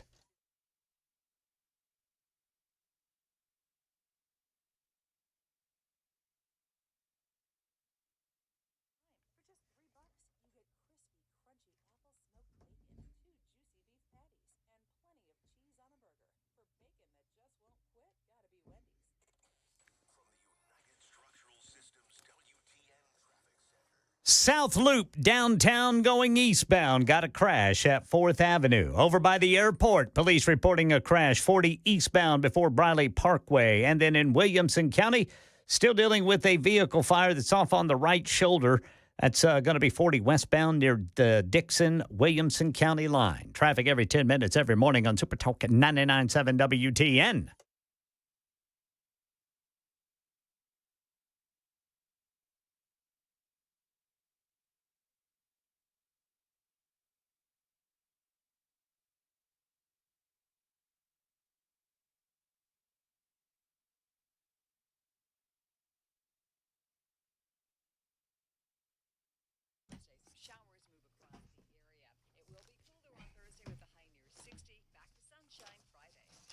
Hello, friends. It's Matt Murphy, and I love to start a conversation about Cover Nash and Shane Ring with a couple of questions for you. Like, are you satisfied with your current health insurance coverage? If the answer is no, you need to call Shane Ring right now and Cover Nash right now. If you're not satisfied, then no amount of money that you're paying is a good amount of money, and you need to be satisfied with your health insurance coverage. Now, if you are satisfied, the follow-up question is simple. Are you paying the right amount of money? Do you know how much you're paying? If you don't, let Shane Ring find out for you. Allow him to examine your coverage, to examine your plan, and to figure out if you're paying the right amount of money. He has access to every plan, just about every plan. I can't say every, but I would say almost every plan in America is at the man's fingertips. He has his office in Brentwood available to you. You can sit down with him in person and talk with Shane Ring and Cover Nash about how to find the right plan for you at the best cost for you, individualized for you. He can also tell you how you can have a health care plan that pays you, not the other way around. Health coverage tailored to your needs. That's a unique, interesting proposition. Don't get taken advantage of. Call Cover Nash and Shane Ring today. Tell them I sent you. CoverNash.com or 615-465-0023. 465-0023 for our man, Shane Ring and Cover Nash.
For many of us, generators are becoming a must-have household appliance. From unpredictable weather to surprise outages, it's better to be safe than sorry. Generator Supercenter of Nashville offers fast and easy installations with 24/7 service and monitoring to all brands of generators and expert repairs done right. Our mission is to make owning a backup generator simple and easy. Visit your local store today or check us out online. Generator Supercenter of Nashville. We serve all Middle Tennessee.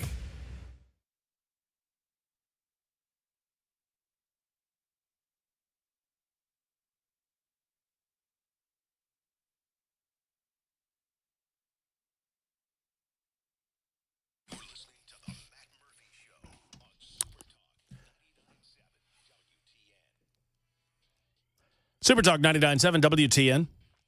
All right, from now on, based on the response on the Super Text line, starting now, I'm going to be nice to everybody on the phone. What? Why are you laughing? Starting right now. That's a good one. I'm sorry. I'm sorry. I really wasn't trying to be a jerk. I mean, sometimes I try to be a jerk, and I know that I'm pretty good at it. But I really was not trying to be a jerk, and everybody's mad at me now because I was mean to Mike, and I'm sorry. I'm sincerely apologetic for that. I was not trying to be mean to Mike, but he said that the average income, household income was 50, and that felt wrong, and I had recently looked something like this. I don't even, but I felt like the entire premise, the platform of where he was going was based on that figure because he was doing math off of it, and I was like, wait a minute, I think your figures might be wrong, and I wasn't trying to be a jerk. I promise I wasn't. And I know that I came off that way because all of you are telling me that I was a big jerk to Mike. And I'm sorry. I'm sorry. From now on, I'm as nice as your Aunt Mary. I mean, I'm just as, well, I don't know how I'm not sharing Mary. That's true. I am I'm going to be as cool as the other side of the pillow. I won't argue with anybody.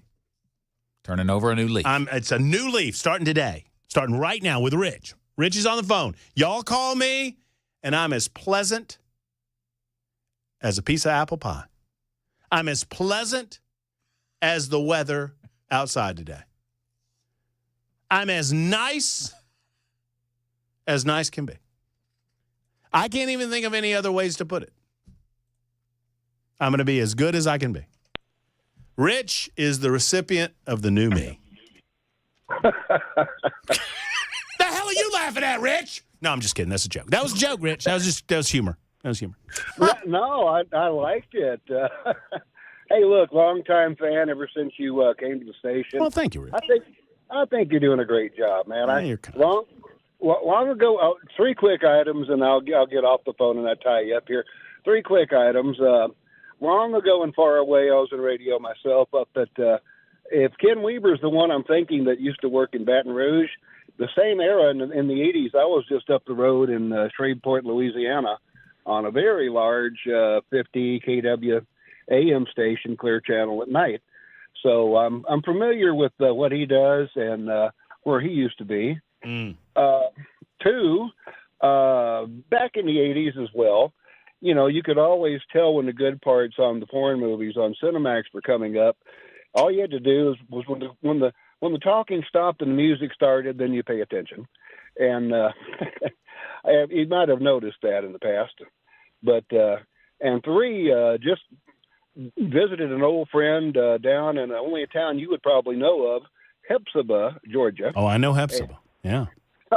And on the way back up to Tennessee here, I went through Thompson, and Thompson. Yeah, no P in Thompson. Oh, I know.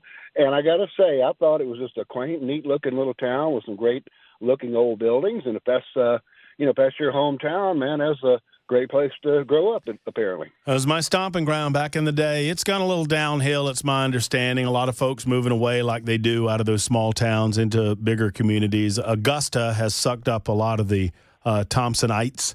But, man, I wouldn't trade it for the world, Rich. I mean, I understand that our different life experiences just build different life experiences, and different pasts create different people. But I loved growing up in that little town. It was a lot of fun. Well, Manchester used to be that way as well, but now the growth is just insane, But at any rate, Matt, thank you very much for taking my call. Good luck and great job, brother. Well, thank you very much, Richie. That is the way to turn over that new leaf right there. That pleasant telephone call. Thank you very much. I mean, that's the way to go, Brother Murphy. Thank you, Ken. I appreciate that. You're doing a great job in the newsroom. Well, thank you, Brother Murphy. I'm excited about Ken Weaver's live newscast. Yeah, it's going to be something. On-site newscast. Yeah, you'll be able to see me. You'll be able to see me screwing up. No. Well, I guess you can see me now. I mean, well, no, you don't. I don't see you screw up. I see you do great newscasts. Well, I actually do screw up. I just keep right on going. Like it never happened. I touch my. You do a thing where you pull on that goatee. I absolutely love watching you pull on that goatee. Yeah, I got to stop doing it. No, it's great. It's great. I love it. I absolutely love it. And I pull on my abs. I don't have a goatee anymore that I can pull on. I just got a little whiskers. But I love watching you do it. And you just right on down. Yeah, Brother Chris needs to grow his beard back too, and he'd pull on his too. Y'all get to see Chris Webber on site as well. It's my understanding you are in charge of Super Talk TV. I forgot about other people being there. Is it too late to back out? I'm looking forward to it. Here's the deal. Here's the deal. If you find yourself at all uncomfortable, just say, hello, my name is Bell K. Oh, yeah, that's a good one. Yeah, and that's all you got to go. Man, I'd never want to do that, though. Yeah, The thing about Brother Chris is I don't think he's ever uncomfortable. No. Yeah, I just dislike everybody. So I feel right at home. See, I used to be that way until a few moments ago. A few months ago. Now it's a new leaf, a new Murphy. Yeah. I'm going to be good to everybody. It's brand new Murphy. And there's folks on the super text line doubting me. Uh-oh. No, that's okay. That's good. Oh, all right. Some folks are saying that, what about the libtards? Now, let's not call them that. They're just, they're differently mentally abled liberals. Misguided. They're just, no, it's all good. Yeah, no, we'll take liberal calls along with the conservatives, and we'll be nice to them as well. 44 minutes after the hour. Speaking of, Ed is in Franklin. Hello, Ed. Glad you called. Yeah, thank you for taking my call. You was talking math a while ago, and with a $36 trillion deficit, just for perspective, if you spent $1 million a day every day since Jesus Christ was born, you still wouldn't be spending $1 trillion. Oh yeah, it's a lot of money. When you put it in, when you start putting it monetary value into terms of months and years, it is an amazing thing. I think I heard it said there was a guy years ago, Ed, when I was back in Birmingham, for no reason other than he wanted to do it. He set up a video feed in his apartment. This was a student at UAB, University of Alabama at Birmingham. And this young man set up a video feed in his apartment, and he counted to 1 million. And he would get up in the morning, and obviously he would sleep, but he would get up in the morning, and he would eat breakfast, and he would start counting. And then he would only pause to go to the bathroom, and then he would pause, I think, once or twice a day to eat. And other than that, he was counting. He was verbally counting to 1 million. You know how long it took him? I ain't no telling. 3 months. It took him 3 months to count to 1 million. He was a slow counter, wasn't he? If he I think we did some math on this, and Mike, don't hurt me if I'm wrong on it, but I think we did some math on this. In order to count to a billion, it would take him like 31 years. I don't doubt it. I mean, that's how quickly it jumps, like you're talking about, Ed. Yeah, and that's crazy. Just wanted to pass that on. No, it's good stuff. I mean, I appreciate you. Yeah, you can't. It is difficult to imagine the amount of money that we owe. Our own government owes itself. And part of what we're trying to do with the Department of Government Efficiency is to correct that. There is a grand design to what is happening right now in the federal government. And frankly, if you looked at it more holistically, if we shed the Trump derangement syndrome that exists within the mainstream media, if you shed the Trump derangement syndrome that exists with, heck, many Americans that are listening to this radio show, many Tennesseans experience it. They can't get beyond the style to get to the substance. Do you recognize it is quite something to demand of a group of people that they give up power and control. One of the reasons that the government's design is to grow is because of that natural desire for power and control. And that once a system, any system, whether it's a local municipality or a state government or, a county government or the United States of America or any other nation for that matter, once these governments, these elected officials gain control of a system, whatever system it might be within the area of their power, they're not going to relinquish it willingly. They just won't. Because if they do and something negative happens on the back end, they're going to be blamed for it. If they have a level of control over whatever system it is, then if it doesn't work, they'll double down on it and expect that it will work better if only we did this, if only we had more power, more control, if only we had more money to spend on this program or project, if only the naysayers wouldn't do this or that or the other thing. One of the reasons that climate change is so important to those liberal hive mind people that desire power and control is because it is impossible to prove that they don't accomplish their goals if we give them all the power to accomplish their goals. Because they get to tell you what would have happened had they not the power. You understand what I'm saying? So if you give them their a gajillion dollars like AOC wants for the Green New Deal, she will tell you when temperatures don't fluctuate that much, which they're not going to do, or when temperatures fluctuate to the bad, according to them. Let's say temperatures continue to go up by 3 degrees across the world, which would be an astronomical rise in temperature levels. Well, they just get to say, well, thank goodness we're here, because otherwise it would have been 10 degrees. Impossible to prove a negative. That's why it's such a brilliant strategy, because they know the only thing the climate doesn't stop doing is changing. So they get to take credit for the good, and they get to point fingers at the bad. Brilliant. Well, the nature of government is to continue this level of growth. The nature of government is to expand. It is quite something to watch this happen, and it's equally something to watch as the individuals that benefit most from this government howl the loudest. Hit dog barks. And that's what we watch as Donald Trump and Elon Musk and others within his system attempt to, it's a fascinating aspect to all of this. The guy that's being called the fascist is trying to give control back to the states. Y'all understand, fascism means something. It means a centralized control and authority over every aspect of the means of production in every aspect of our lives. It's the seizure of the assets of those private entities for the purpose of furthering the authoritarian control of a dictator-like government. That's what fascism is.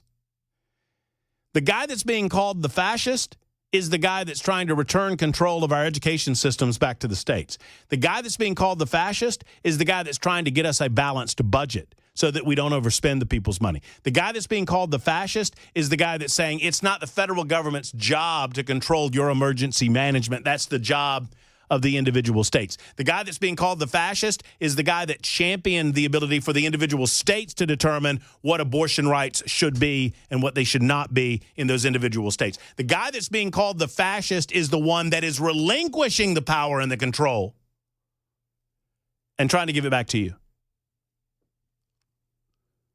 In a way that I would argue has not happened in the 20th century and certainly not the 21st century.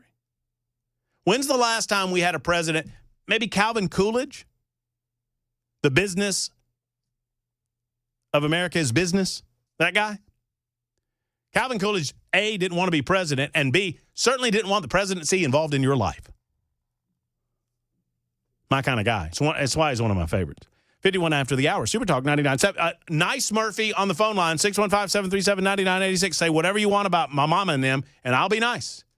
We'll be back in a moment.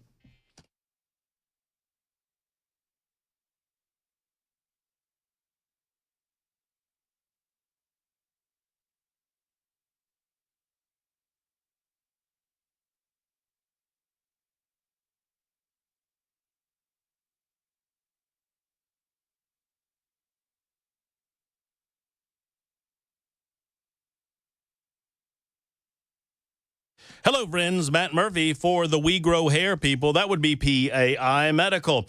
Here's the deal, folks. I have a luxurious, long locks of hair. I call it locks for Trump. I've been growing it for 360 days now. One of the reasons that I'm able to do that, We Grow Hair and PAI, because I went to them. I knew that I didn't need to lose my hair, and I thought maybe there was some thinning going on, and there was a little bit. But we went through the 45-minute laser and PRP treatment for men and for women, by the way. You ladies can do it as well, but obviously I'm a guy, and I did it. Non-invasive, a great program, and it works. FDA approved. It promotes hair growth. Now, if you're a little further along in your hair loss journey, no one else in Tennessee has the ARTIS robotic FUE procedure. Nobody has the multi-unit hair grafting transplants. These are guaranteed to work. We Grow Hair at the telephone number 615-376-6010. 376-6010 or go to WeGrowHair.com. That's WeGrowHair.com for the We Grow Hair people.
We'll tell you about money proposed in the new state budget that TDOT says could help ease traffic congestion and make Tennessee prettier. That's coming up at 5 on Super Talk 99.7 WTN. Well, thank you much, Mr. Ken Weaver. 57 after the hour on Super Talk 99.7 WTN. We're officially outside of the hour of you-know-what, which I won't say because I'm trying to be kind to Weber. But I do need to update you on this. 21 United States digital service technology staffers have resigned in what is being seen as a mass protest resignation against the efforts of the Department of Government Efficiency, according to a federal government employee with knowledge of the resignations. These are, according to his source, your most skilled people, pretty much handling the top priorities. They're all just resigned. Engineers, designers, data scientists, project managers, leading work on critical projects across the government. Well, I guess we just need to pack it up then. I guess they win. They showed us these 21 are so critical that we better start back spending a lot of money, jiffy quick, end all these DOGE programs, end all these projects. We better get back to overspending by $1 trillion a year because these guys left. Critical. I guess the government's not, according to this, now this is from the esteemed news organization CNN. Critical, meaning government's not currently functioning. You know what my grandpa said to me one time? He said, because I was threatening to quit a job, and he goes, you should quit. See if you're the monkey that stops the circus. And I was like, sir, he goes, one monkey didn't stop a circus. So you know what happens if the monkey doesn't do its job? They go shoot the monkey, get another monkey. Monkeys keep going, circus keeps going. You ain't going to be the monkey to stop that circus. These 21, they might think they're the monkeys. Guess what? They ain't. Here's the news with Ken Weaver on Super Talk 99.7 WTN.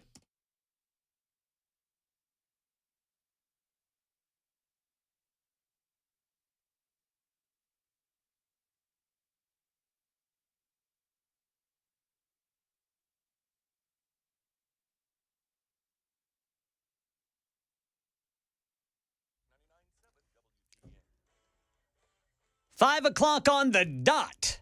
I'm Ken Weaver with your top stories. Got the full forecast and traffic in 5 minutes. Speaking of traffic, there's money in the proposed state budget to ease congestion, even make Tennessee prettier. A native Tennessean telling Channel 4 her thoughts on a $38 billion backlog of road projects that TDOT is trying to clear. It's a lot of potholes over there, a lot of uneven areas crossing the overpasses. Because I am a native, I've never known our roads to be this bad. $1.1 billion in this proposed state budget. $80 million every year after would go toward repairing roads and bridges, adding more mowing and litter crews, and more of those yellow TDOT help trucks to rural areas. In Memphis today, the Missouri woman who tried to scam Elvis Presley's family pleaded guilty in court. Lisa Janine Finley claimed that before Lisa Marie died, she had taken out a $3.8 million loan with Graceland as collateral. She didn't threaten a foreclosure sale to the highest bidder unless the Presleys paid a $2.85 million settlement. Well, that scam was blown up when Elvis's granddaughter, Riley Keough, sued to stop the sale.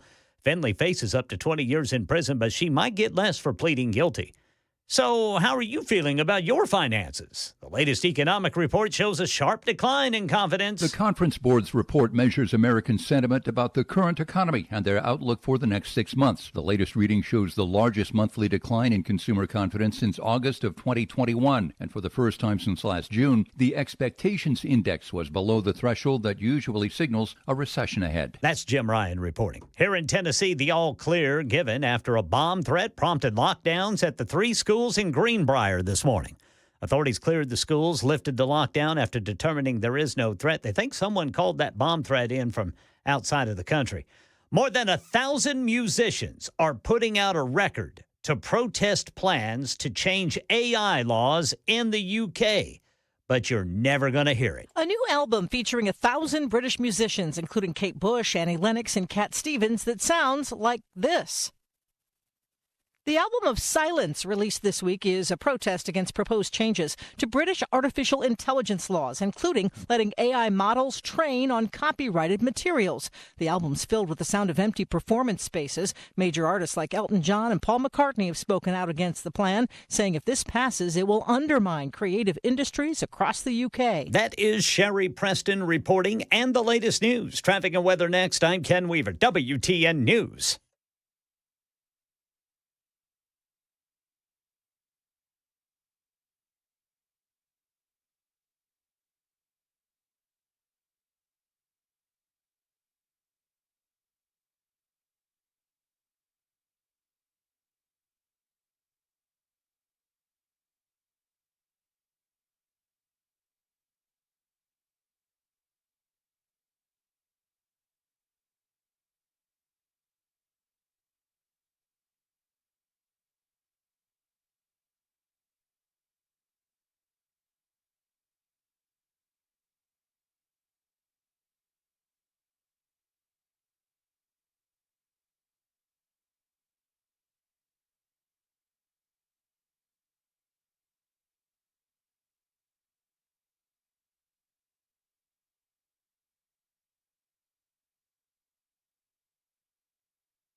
Right now, we got a crash, 65 northbound at Vietnam Veterans Boulevard. Then near the airport, I-40 eastbound before Briley Parkway.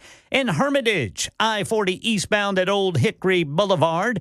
And in Williamson County, still dealing with that vehicle fire on the right shoulder, 40 westbound near the Dixon-Williamson County line. The fire's out, just the scene is still there. Traffic every 10 minutes every morning on Super Talk 99.7 WTN.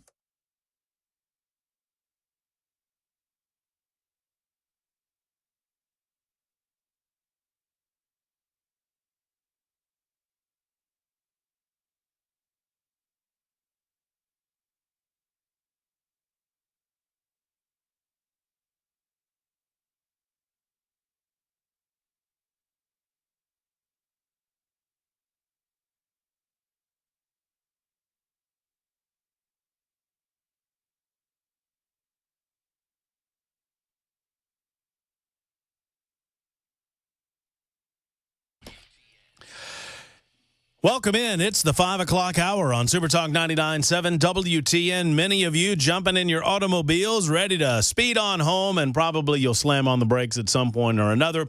We'll try to keep you up to date with what's going on the roadways. It is a beautiful day in the Music City, I'll tell you that. Absolutely gorgeous. Chamber of Commerce type weather. A little earlier than expected, this type of weather, but, I mean, what is our anticipated high today, man? Well, I would assume right about where we are. I mean, where are we? We're at 73 now. We're at 73? Yeah, I think it was 75 a little earlier. Yes, sir. Did you hear what our buddy Kenny Smooth said when he was leaving today when we were standing on the veranda, Ken Weaver? Kind of. Global warming. He said, he said, that global warming isn't real. Yeah. I was like, come on, Kenny. Come on, man. Just enjoy it. Just enjoy it. He was messing with us. Yeah, we were enjoying our time. Is that an appropriate use of the term? What's that? Veranda? That's a veranda, isn't it? Yeah, it's a covered Covered porch. A covered porch would be a veranda. Yeah. And we got a brand new covering. Have y'all seen that? Yeah. Pretty nice. Yeah, well, Lights on I it. can't wait to stand under it when it's raining. I mean, I might take up smoking again. I don't know that. I Go don't out know there and that we smoke need- cigarettes and I look at the think- rain. I don't know that. Yell at people. I don't know that I could approve of that. I'll yell at them for you. I'll do the yelling. You Oh, know- no, that was the old me. Yeah. There's the new me. Yeah, the new you will say, excuse me, miss, are you going to pick up after your dog? Kenneth, I don't know that I would use that tone with that lovely lady walking down the road there. Yeah. Mr. Ken, sun's out, buns out. That's what I told Ken today. Yeah, there was some of that going on out there. I didn't see any of that. I didn't see a bit of that. Ken, I think, saw some of that. I didn't see missed anything. it. Yeah, well, that's what you get. You knew where we were going. Yeah, I And did. you sat right there in the little what is that? Your cubby? I don't know. I don't even know that you have a cubby. Yeah, I just decided to sit there, and no one told me to move. So What was that, about 4 years ago? yeah.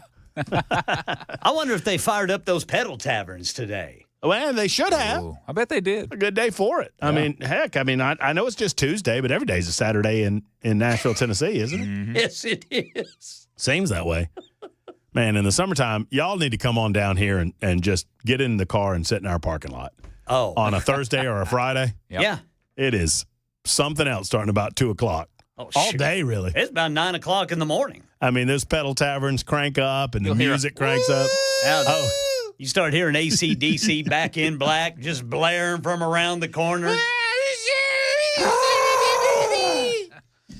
And every bachelorette thinks that they're the ones that's going to get all free drinks. We got matching white cowboy hats. Oh, nobody's done that. Everybody dresses this way in Nashville. Y'all, I've longed for this day. I really have longed for this day. When I first moved to Nashville and started seeing this crap, I was like, I long for the day that I've been here long enough to mock all this nonsense. You've made it, huh? I made it. I feel like I have anyway. You can do some mocking of your own, 615-737-9986, 615-737-9986, either via super text or on the telephone lines. Interested what you folk think about this, and I'm going to get into the Trump-Ukraine conquest coming up in just a moment. So there is a budget vote that is either happening or about to happen in Washington, D.C. Speaker Mike Johnson wants it all in his words, and I think you know who he's reflecting here, a big, beautiful bill. He wants a big, beautiful bill demonstrating what they are saying is $1.5 trillion in cuts in the budget deal being presented to the House of Representatives, but there are several representatives that are having none of it. One of them from the state of Tennessee. More on him in just a moment. We were supposed to have him on yesterday. We were unable to have him on yesterday. We had a miscommunication of some sort. He could not come on today, but I expect him to be on tomorrow on the show. And if Dan Mandis gets him before me, well, you know, it is what it is. Because this guy's in the news. So Thomas Massie is a Republican from Kentucky. Thomas Massie is really a Republican in name only. He is a rhino. I said it because Thomas Massie is a libertarian. In every action he makes, he's a libertarian. And I gravitate to that. I believe in it. I do think there needs to be some tough love, but I think you can accomplish a lot without accomplishing everything in one fell swoop. Well, there was a House GOP conference meeting earlier today regarding the budget vote that's happening either right now or very soon. And Thomas Massie came out of that vote as a firm no. Now, understand something. All the Democrats are going to vote against this budget. This budget cuts $1.5 trillion off of the spending.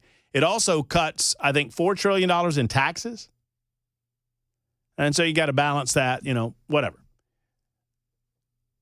Thomas Massie says, I was a lean no until this meeting. Now I'm a no. They convinced me in there. I'm a no. Also included in the no say it right, Murphy. The expected no's are three others. Representative Victoria Spartz of Indiana, the 5th Congressional District. Representative Warren Davidson, representing Ohio's 8th Congressional District, and our own Representative Tim Burchett of the 2nd Tennessee Congressional District. These are the 4. Now, only one has indicated that they are a firm no, and that's Representative Thomas Massie. Thomas Massie is typically a firm no. For those interested in the math, you can only lose one vote in the House of Representatives right now. You lose one vote, and after the first vote, you lose a second vote, and you lose the majority, and you don't pass anything. Republicans have to be in a uniform voice, absent Thomas Massie. And right now, they've lost Representatives Davidson, Spartz, and Burchett. At least they believe that they have lost them. All 3 of those individuals voiced their opposition coming out of the meeting. Davidson said, I'm not voting for that. Now, I'm very curious where you are on this. I've used the phrase I first heard from my grandpa for a long time that, it's better to get half of something than all of nothing. You do this, you get all of nothing, and you risk a government shutdown. Well, how much more do you think you can get out of this budgetary cycle?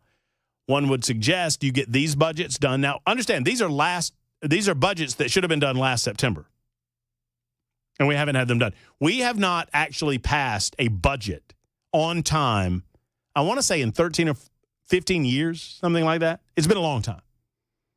A long time. And you just kick the continuing resolution down the road. You kick the can down the road. You eventually pass an omnibus. All of this ridiculous nonsense of waste, fraud, and abuse continues to get spent. Obviously, we're handling that in the executive department of government. And now the expectation is we're going to start handling it in the legislative branch.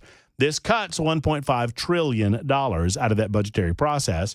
One wonders if that's enough to get the ball rolling so that we can get working on next fiscal year's budget, which is due. You really have to have most of it done by July.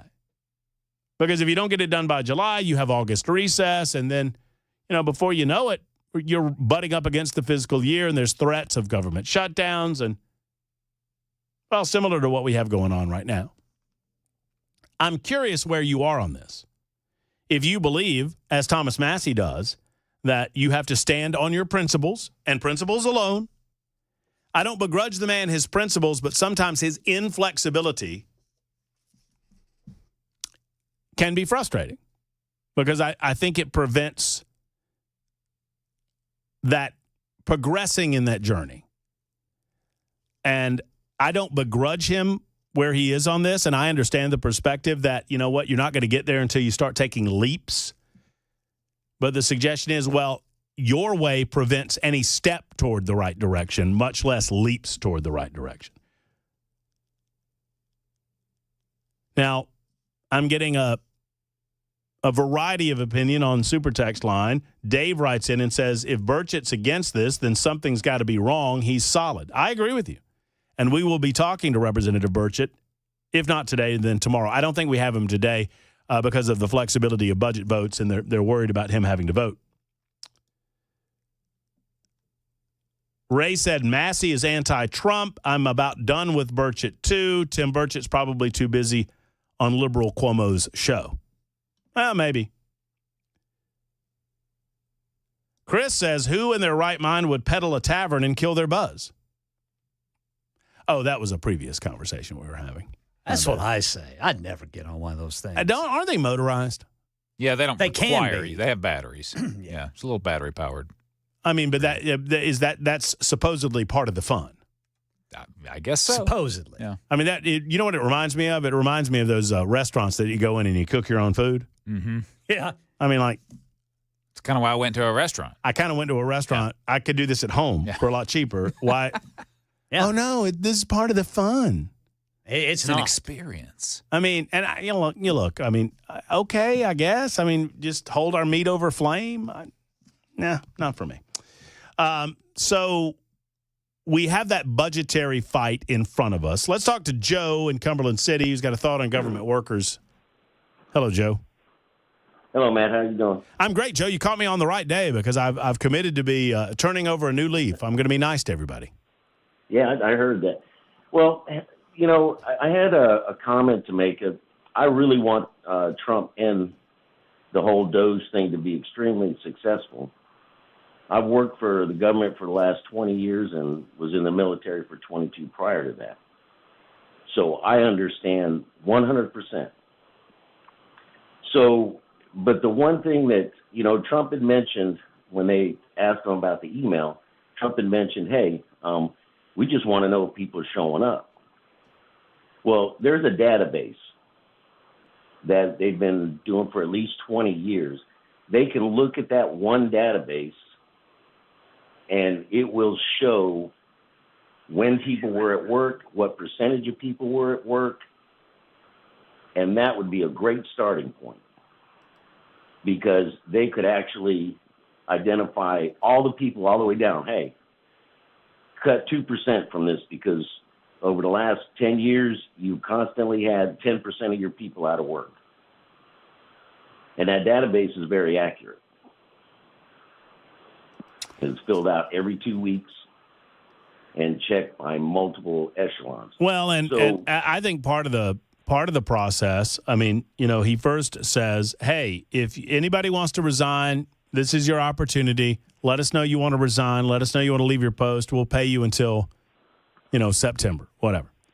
Number two, oh, by the way, everybody's got to come back to work. And if you don't want to come back to work, see point number one, that you are able to resign. I believe that this email, and, I don't know that this was necessarily the intention when it was originally sent, but this email requiring people just to tell, what have you accomplished in the last week? Give us, 5 things that you've accomplished in the last week. Myself? No. I mean, that was the email that was sent out to government employees. And if you don't bother answering this, then we'll just consider that your resignation. And I took it not as a ultimatum at the time that I read it initially over the weekend. I took it as that's Elon Musk saying, look, if you don't want to participate in what is clearly a job assignment, then maybe you need to go find another job somewhere else. But it truly is all about who's motivated to get with the program and do hard work and do good work, and who's just hanging on for a paycheck. Yep. Oh, no, trust me. Trust me. Yeah. I see it. So I see it. And that's the thing. I want them to be successful. So hopefully they'll start getting down to the bare bones with the people running each of the departments to really start making them do that and justify so that they don't end up cutting the wrong places. Because, for example, I'm in the medical field. And if you take a hatchet to it, you can, because our main purpose, we support the war fighters. That's what we do. And it's a very important job. But the thing is, you have to take the hatchet to the right places. Because if you don't, then you could hurt the force. And that's my main thing, is I hope that they're serious about doing it, and they do it. They've hit it with the chainsaw. Now it's time to get the scalpel and start cutting, because there's a lot of places they can cut. Well, there is a lot of places to cut, but I feel like, and I'm not saying you're doing this, Joe, and I thank you for the call. I sincerely appreciate it, but I feel like a lot of people that are so concerned about, what if we cut too much, and what if we cut too deep, and what if we cut in the wrong place, and what if we fire the wrong person? And I mean, they're acting as if, I was kind of mocking these 21 digital employees that resigned en masse, and they were critical to the function of government. Well, government continues to function, so apparently they weren't critical to the function of government. If they were, government would have stopped functioning. That's kind of what the word critical means.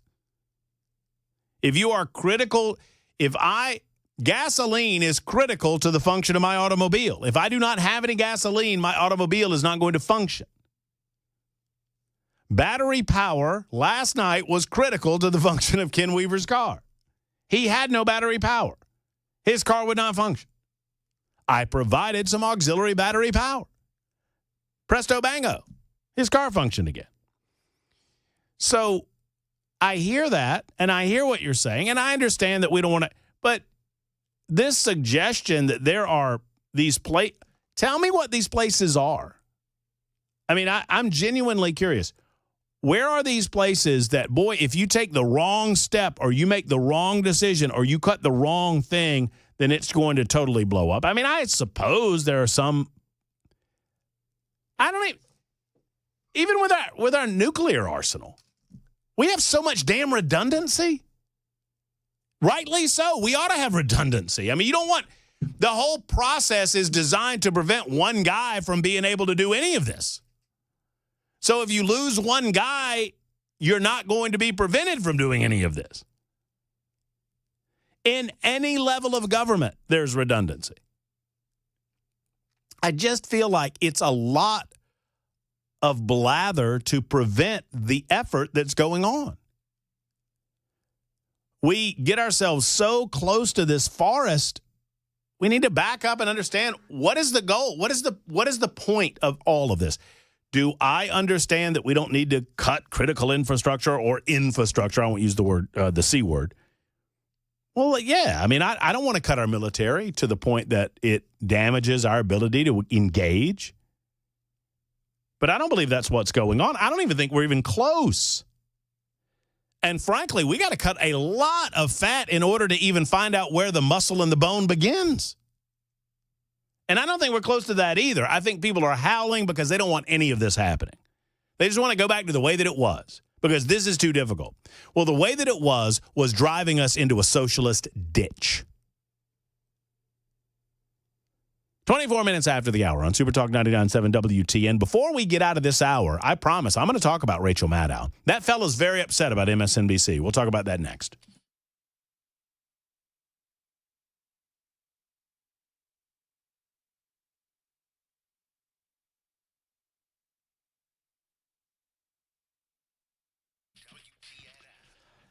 Hello, friends. It's Matt Murphy, and I want to speak for a moment about Grace Point Healthcare. They call themselves modern medicine delivered the old-fashioned way, and it truly is the case. They are affordable, comprehensive, and convenient medicine. A direct pay provider is Grace Point Healthcare. Your healthcare is delivered without all of the red tape of insurance guidelines. Why is this important? Because the insurance companies do so much that make your healthcare so much more expensive than it needs to be. You can pay by the visit, or you can join the Smart Care plan. Starting at just $69 a month, you get free office visits and basic labs for the entire year. And Grace Point Healthcare treats the root cause of these conditions, not just the symptoms. I absolutely love hearing Dr. Rob and the rest of the crew say that. I mean, he's not interested in just giving you a pill to cover something up. He wants to get to the root of the problem. Now, if you need medication, he's going to advise you that you need medication. But oftentimes, these things can be solved with change in lifestyle or a change up in your approach to doing certain things. By seeing you the same day or the next day, you're treated at your convenience, not at the convenience of the medical provider. Grace Point Healthcare, affordable, comprehensive, and convenient medicine delivered the old-fashioned way. I encourage you to get over to Grace Point in Franklin or give them a call at 599-6868, 599-6868 for Grace Point Healthcare.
Looks like there's been some Doge layoffs here in Nashville. I'll tell you about it at 5:30 on Super Talk 99.7 WTN.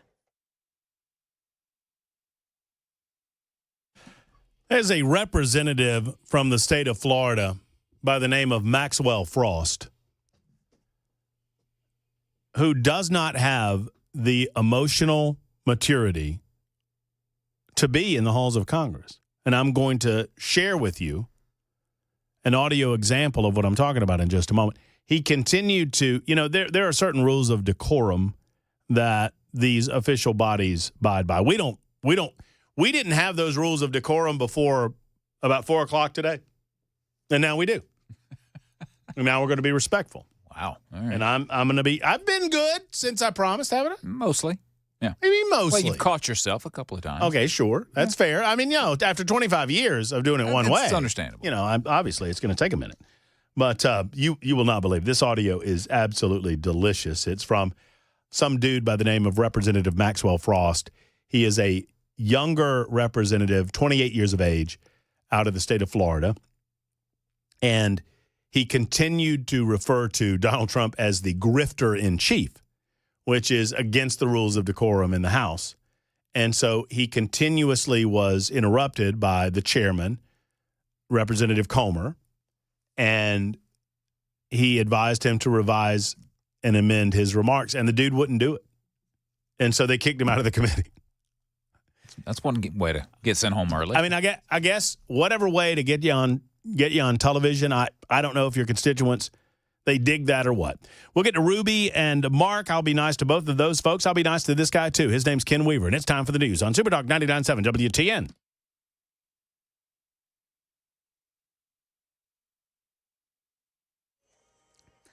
$5:30 on the dot.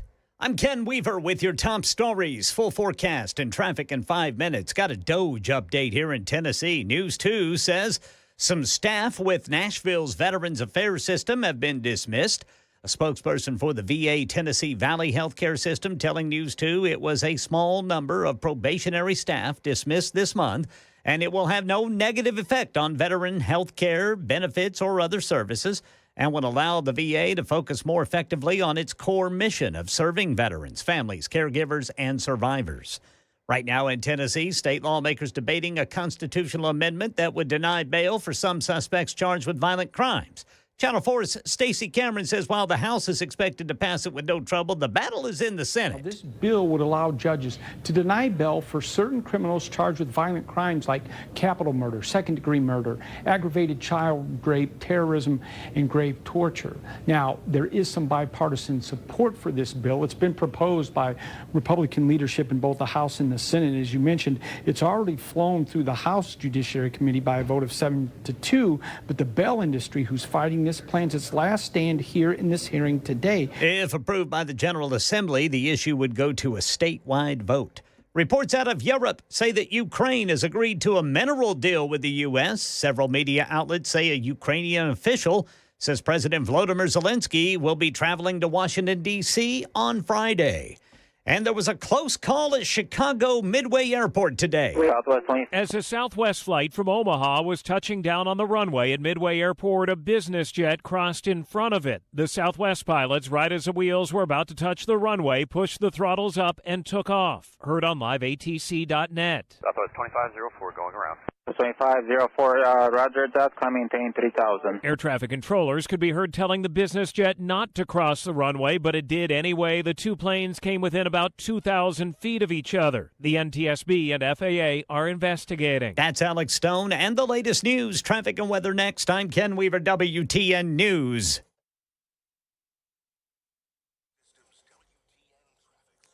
Police reporting a crash 65 northbound at Vietnam Veterans Boulevard over by the airport, 40 eastbound before Briley Parkway, and then 40 eastbound at Old Hickory Boulevard in Hermitage. And the vehicle fire still, I guess there's some remnants of it. The fire's been out for a while.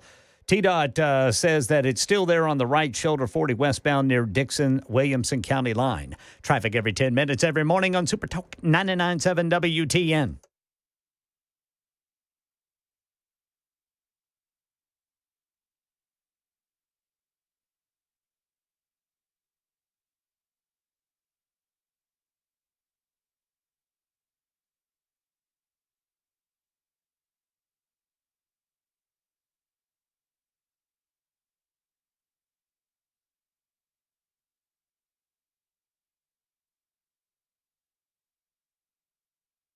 Hello, friends. It's Matt Murphy, and let's talk for a moment about the Glock store. I mean, bottom line is this.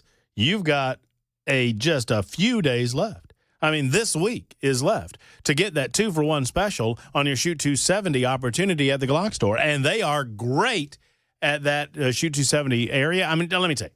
So bottom line is this. I've shot in plenty of lanes over the years, outdoor and indoor lanes. And you know, I thought indoor lanes were, the wave of the future until I went into the Glock store.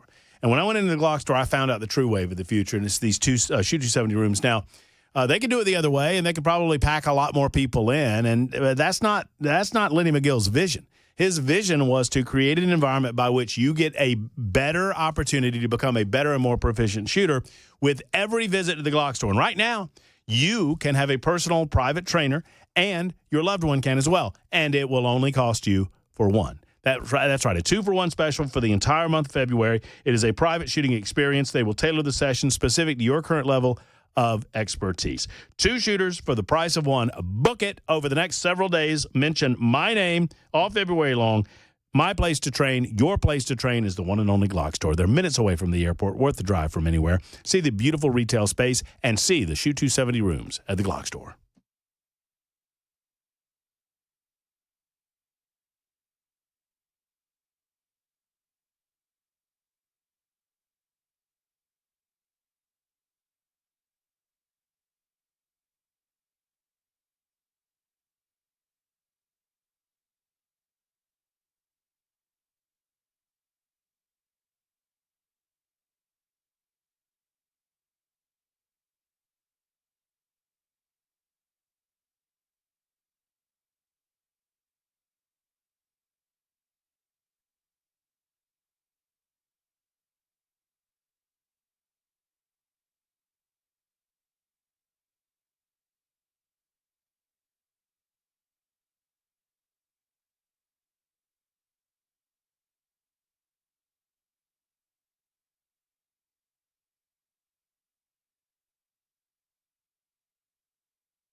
Are you tired of living in pain? Do you feel like no one's listening to you when you talk about your pain? Well, I have an answer for you. It's with the Dr. Gill Center for Back, Neck, and Chronic Pain Relief. At the Dr. Gill Center, they do things a little differently. They take time to listen, to understand, and they understand that your pain is individual to you.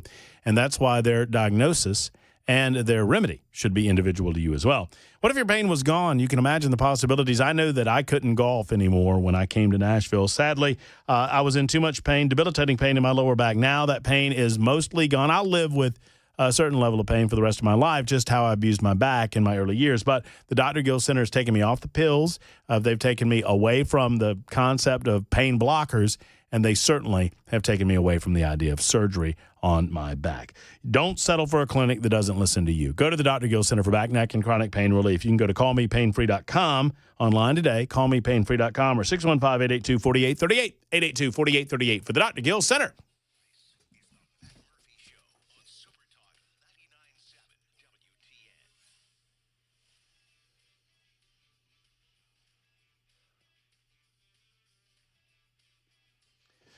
I'm sorry, I'm finishing up a snappy tweet.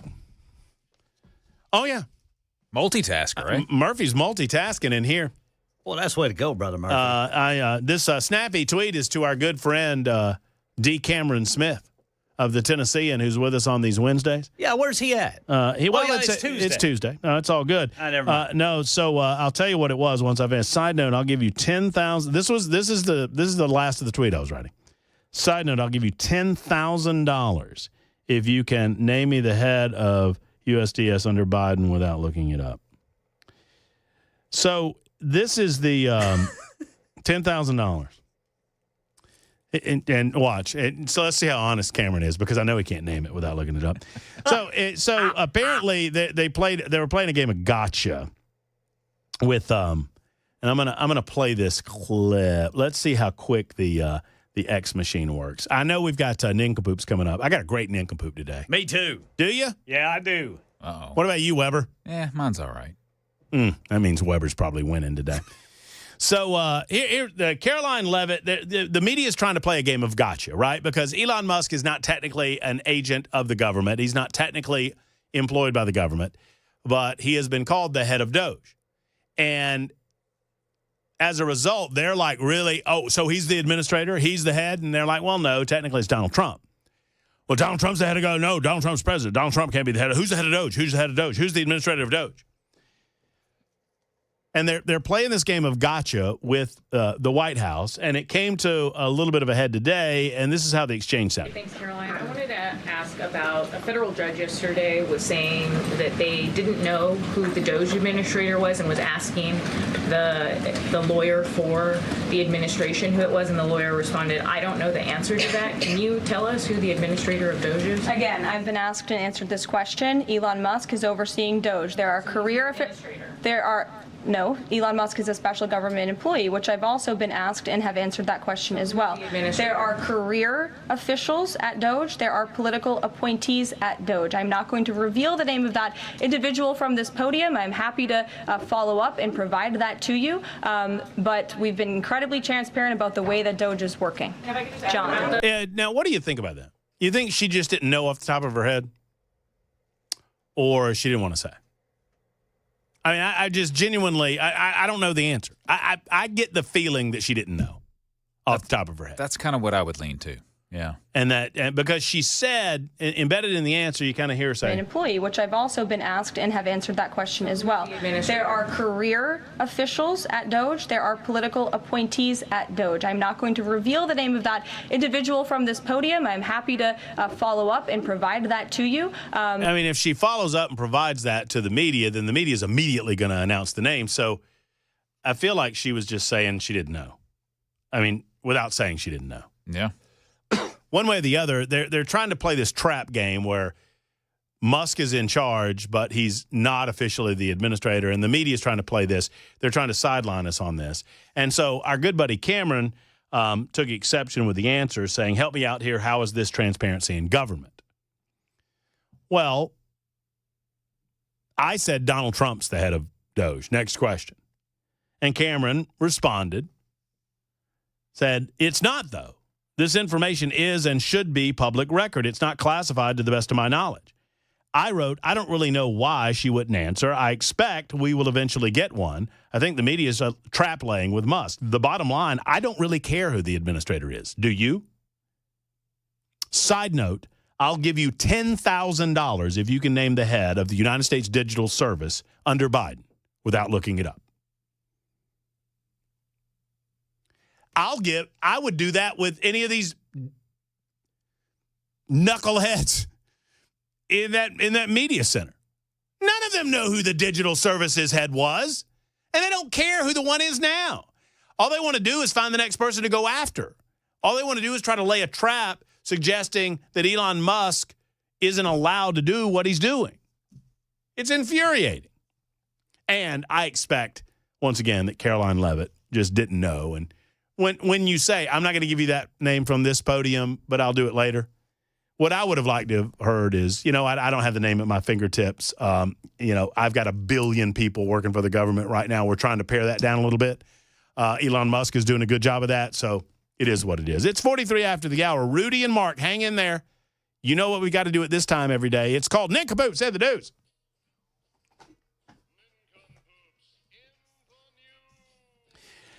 That's right. Every day, we try to tell you what the news is and what's going on in the world. Ken Weaver does his great job over in the newsroom. I offer my commentary here, and between the two, there's Chris Weber, and he's managing the situation, making sure that everything that comes out of our speakers sounds as good as possible. But once every day, we break everything down, and we get to where the goats can graze on it. We get to the nincompoops. And we each bring a nincompoop to the table, and you get to tell us who the nincompoop of the day is. It's called Nincompoops in the News. You want to go first or last, considering your uncertainty? I'll go first. Okay, let's go. Mine does include a drunk Florida man. So I've got that going for me. Oh, here we go. All right, so if you get arrested for DUI outside the 7-Eleven without any pants on, you may want to, just take a look, long, hard look at your life. But that happened to one Florida man who crashed into a pole outside of the gas station. He was so drunk he did not even remember doing it. 24-year-old Bonifacio Tibericio Manuel left a party, Esquire, to head to the gas station for some more alcohol and woke up behind bars. According to the Leesburg, Florida News, police officers responded to the scene after the man hit the concrete pole in front of the 7-Eleven. As officers approached the blue Ford sedan, they noticed that Manuel, I'm just calling him Manuel. Manuel was sitting in the driver's seat without his pants on. That's nice. His wet pants were, however, in the passenger seat beside 2 empty beer cans. When officers asked for his license, he provided a Mexican ID. Turns out that he had never been issued a driver's license in the U.S. of A., which that added to his charges. Upon exiting the vehicle, he could not stand. He admitted to drinking, but didn't say how much. But he said he was out getting alcohol from the 7-Eleven on the way home from a party and didn't remember wrecking his car. He refused to perform field sobriety tests, but provided breath samples of .256 and .260, which is well over the legal limit. 260? Yeah, .26. Limit is .08. No, I get it. That's like 2/10 of his blood was alcohol. Yeah, he was or whatever. about 3 times over the legal limit. That's crazy. He was arrested, charged with DUI, not having a license, and taken to the county jail, where he can think about the decisions that he has made in his life. Did they figure out why he wasn't wearing pants? Well, he got him wet. He spilled his beer. Oh. He was caliente. That means hot. He was hot. He had a bad case of the swamp ass. It is Florida. That has been known to happen. I mean, it happens. I mean, you got to, sometimes you just got to take your britches off, guys. Yeah, you do. Ken, me or you? You go ahead, Brother Murphy. I'm going to make it happen. So my nincompoops in the news story comes to us today from the New York Post. And it involves a growing trend amongst parents.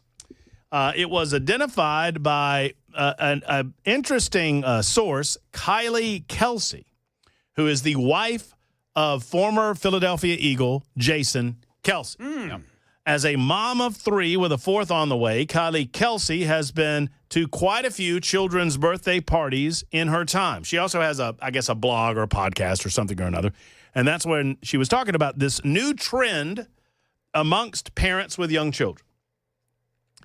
The trend involves not only hosting children's birthday parties, that makes sense. And if you host a child's birthday party and you send out invitations, it makes sense that those invited will bring what for the child that is the birthday boy or girl? A gift. That is correct. Yeah. But that's not enough in modern America.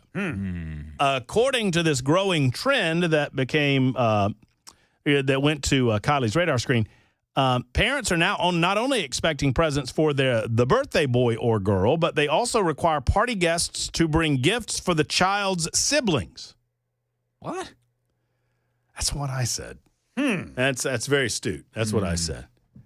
According to Kelsey, 32, sharing this in an episode of her popular podcast, Not Gonna Lie, I will say I'm vehemently against the idea of other kids getting birthday presents on a child's birthday. The trend apparently gained attention on TikTok earlier this month when a mom shared that her 6-year-old child came home from school with an invitation for another child's birthday. And the invitation included an ask from parents that they bring a gift for the child's little brother so that little brother is not, quote, left out. No. The mom shared that she was floored, adding that it is the host mother's responsibility to make sure that the other kid's not left out. Yeah. Right. But apparently this is a growing trend amongst the bougie set of parents in certain parts of America that you not only have to bring a gift for the kid, you have to bring a gift for the kid's brother and or sister. And I say that, my friends, is a load of nincompoopery. Yeah, they can wait until their birthday. I mean, whatever. I mean, how hard is it to just say, well, it's not your birthday? Yeah. You get presents on your birthday. Your birthday's coming up. Yep. I don't understand. Your brother will not get a present on your birthday. That's exactly just like you won't get one on his. That's how that works. I'd have said, what are you going to get me? I don't want to feel left out. Is everybody? Yeah, right. All the kids there want presents. Are they gonna be left out? Not just too? the kids. I mean, what about the parents? That's right. That's true. That's right. Well, we get our presents from the liquor cabinet. Man, that's one part of not having kids that I've never missed. I'll tell you this. I'm never having any more ever again. What? Any more kids or any more birthday parties? I'm done. Well, birthday parties too. I didn't particularly like those either. I really dodged a lot of bullets in my parenting days. I didn't do many of the birthday parties. I did a couple, and it was like, yeah, I don't want to do this. Why did Jessica just let you go away? Yeah, we got lucky, I would say. Okay. Yeah. Oh, well, that's good. I mean, that's awesome. I mean, I just would love the idea of you just fading away. A lot of the parties were just drop them off, pick them up later, and I was like, yeah, I like bingo those. bammo, absolutely. Yeah, love I like that. those, yeah. Love that. The most prominent child's birthday party that I can remember, I broke a guy's arm. Well, I did. One way to not get invited That's again. true. That's I'd love to tell a story about how intentional it was. It was not.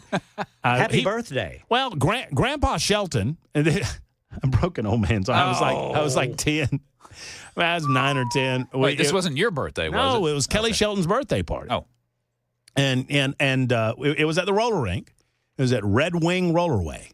And Grandpa Shelton was, I mean, I was zooming, baby. You're both on skates? We're both on skates. And Grandpa Shelton fell down and broke his arm. Now I damage. I said, I'm so sorry. He said, oh, it's fine. I said, I'm so sorry. Oh, it's fine. So I went on playing. I just did my business. I did, and nobody said another word, and we, it was all good. And that next Monday at school, Kelly said, "You broke my grandpa's arm." Oh, might want to get out of the way next time. Mr. Weaver. All right, here we go, boys. Employee arrested after urinating on food at store, prompting a recall. This is out of Keene, New Hampshire. According to investigators, 23-year-old Kelly Tedford tainted produce at the Monadnock Food Co-op with her urine. Keene police said Tedford recorded herself performing the act multiple times, even posted the videos online. They'll never catch me. The co-op lost $1,500 in merchandise and cleaning costs and issued a recall for contaminated items bought from their bulk department between February 10th and February 15th. The items included organic red quinoa, organic white quinoa, organic tricolor quinoa, cornmeal, polenta, coconut shreds, and raw walnuts. So far, we've improved the flavor on every one of those. I was going to say they weren't going to sell those anyway. Anyone who may have purchased any of these products can reach out to the store for information on refunds. How do you know? Yeah, exactly. It's a little funny. This tastes like pee. It always tastes like pee. Well, okay. Yeah. Tedford was arrested Friday and charged with criminal mischief. She's due in court in April. I know I shouldn't ask these questions, but I want to know how did she accomplish this? Oh, boy. I'm thinking a man, I mean, he just, quite frankly, just whips it out and lets it fly. But, I mean, a woman can't. It takes extra effort, that's for sure. You've never seen the fabulous feature film Doc Hollywood, have you? I have, but it's been many, many years ago. She could drop trow at just a moment's that's notice. right. Remember when she was what was it? She was trying to stop the deer hunters or something. Oh, remember something like that? They were in the woods, and she's like, "Oh, we got to pee all over here that keeps the deer away," or something like that. Yeah, I forget what animal she was trying to keep away, but she was trying to keep one away. Sorry, Ken, you were talking about peeing. Yeah, well, this gal was real good at it. She apparently had been making videos since 2021. Ooh, maybe she pre-gamed, and then that could be. You know what I'm saying, and just kind of had a receptacle. I'll tell you what, if you're ever in Keene, New Hampshire, and somebody offers you dinner with quinoa involved, that was going to be hard no anyway, Ken. Yeah. My responsibility. What else you got? Yeah. Police even put out a number to call if they witnessed any suspicious incidents involving Tedford. Isn't quinoa like rice? Yeah, it's like a grain of some kind. Yeah, it's a little grain that you boil.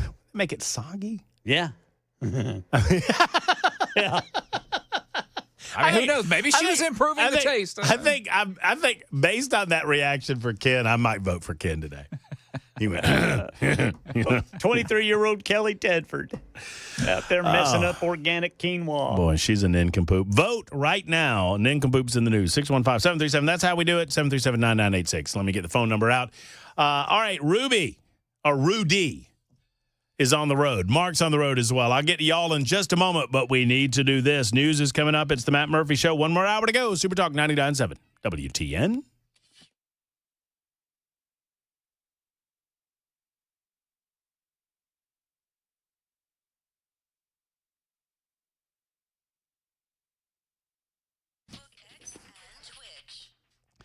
You know, the Men of Valor Ministry in 2024 ministered to well over 3,000 men within our prison system. They have an army of staff and volunteers, but they can always use more. As you minister directly to the incarcerated by way of Bible study, discipleship, chapel service, concerts, classes on manhood, one-on-one mentoring, and video content on prison television and tablets. Men of Valor is helping lower the recidivism rate in the state of Tennessee, and they're doing a great job. Their rate is often under 15%, where the national average is 70%. And the Men of Valor average under 15%. Those are results that you cannot deny. And friends, Men of Valor's got their annual breakfast coming up at the Music City Center on March 26th. And you are invited from 7 to 8:30. You can sponsor the 2025 Men of Valor breakfast. Go to movministry.com to find out how you can volunteer, how you can donate, and how you can be a sponsor of this grand event. If you've never been a part of it, it truly is. I mean this. It is life-changing as you will meet these men who have been affected by this program. movministry.com. That's movministry.com.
6 o'clock on the dot. I'm Ken Weaver with your top stories this Tuesday evening. Full forecast and traffic coming up in 5 minutes. Right now in Tennessee, no bail for some suspects charged with violent crimes. Part of a proposal to change the state constitution before state lawmakers in the General Assembly. Some lawmakers concerned it will cause jail overcrowding. Others, like the bail industry, are fighting it.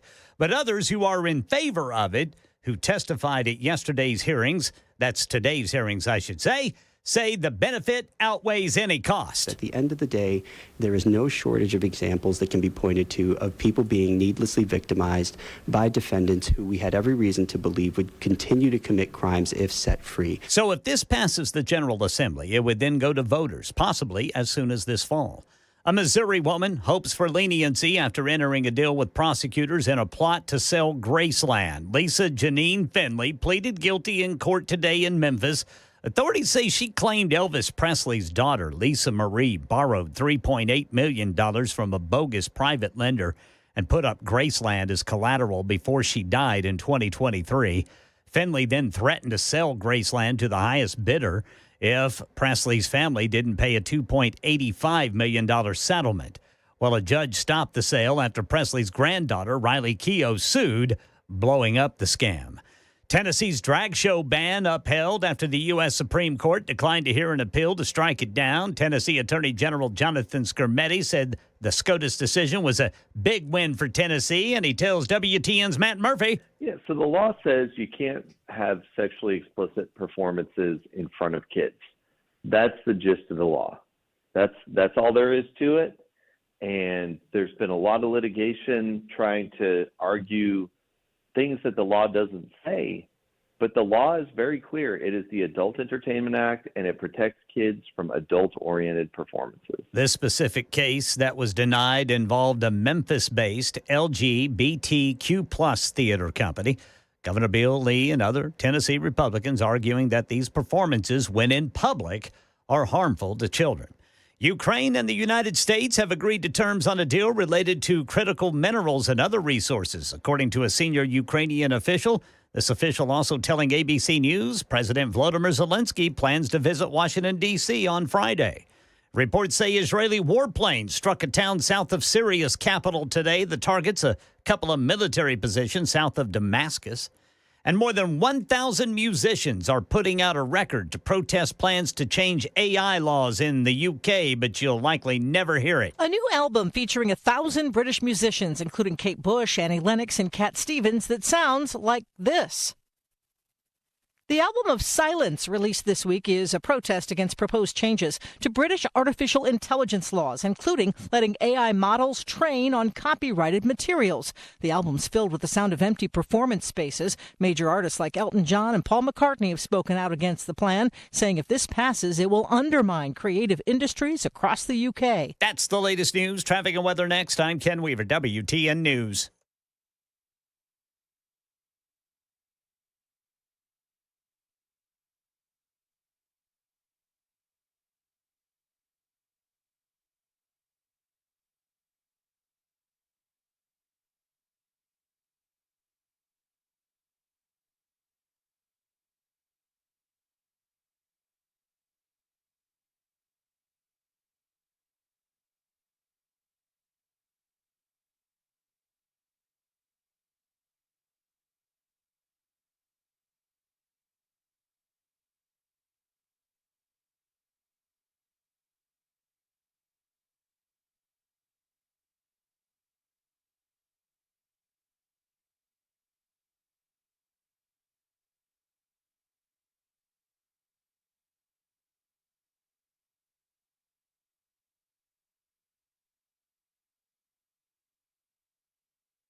In Berry Hill, we've got a crash. The left lane off-ramp is blocked from 65 northbound to I-440.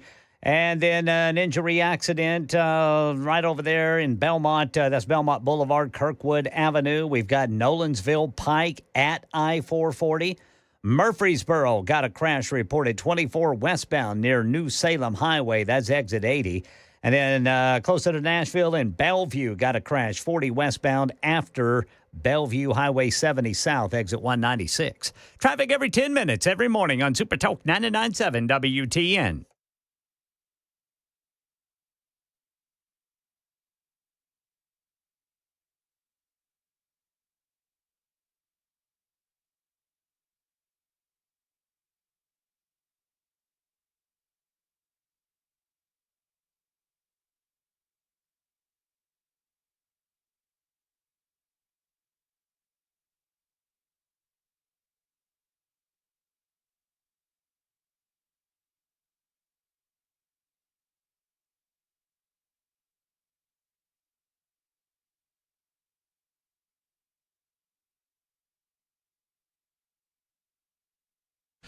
All right, here, I'm dropping things. Look, I'm shedding, everyone. Shedding my parts. Hey, it's the Matt Murphy Radio Show final hour of this Tuesday edition. It's a Tuesday. It kind of feels like a Friday. Man, oh, man. I don't know. It's been a blast thus far. We'll keep it going until 7 o'clock tonight, or they boot us off the radio, whichever comes first. Ken Weaver remains in the newsroom. There's Chris Weber. He's behind the glass, making sure that everything that comes out of our speaker sounds as good as possible. We appreciate him. Do not forget, you'll see those two beautiful faces and my ugly one next Tuesday, 1 week from tonight at the Nashville Palace. I am on. We have a Weber sighting in progress. I mean, there will be a Weber sighting. There's a Weaver sighting that will happen. He'll be doing the news live and in person. And it's my understanding, Ken Weaver says you can come right up to him and hug him while he's doing the newscast. Now, that'll be something. Wouldn't that be fun? No, don't hug Weaver. Better yet, hug Mandis. Oh, okay. I thought you were talking about, going to say me. No. You keep your distance, buddy. But yeah, go ahead. Hug Dan Mandis. He'll love it. I love how, Kid, I love how Chris, it's all fun and games, but then when the line is drawn, the line is bright. Yes. Like, oh, no, that's not fun about that. Don't touch me. Not going to do it.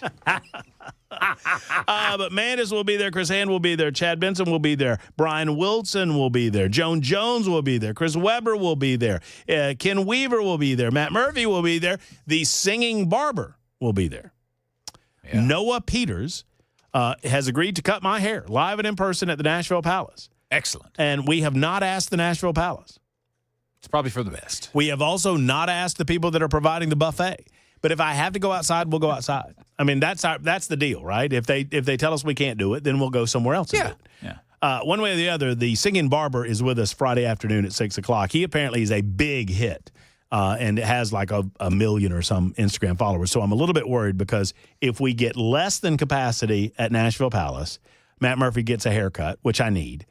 If we get capacity, Matt Murphy has agreed that I will get a buzz cut. So... Come on, let's fill that place up. I got to see that. I don't know about all that. I just saw this note. I am the official capacity counter. Yeah, okay. I'll be taking the head count. Just get that note, did you? Yeah. Fire Marshal Weber over there. You better come with your little Fire Marshal hat and your coat and your little badge. Otherwise, it's unofficial.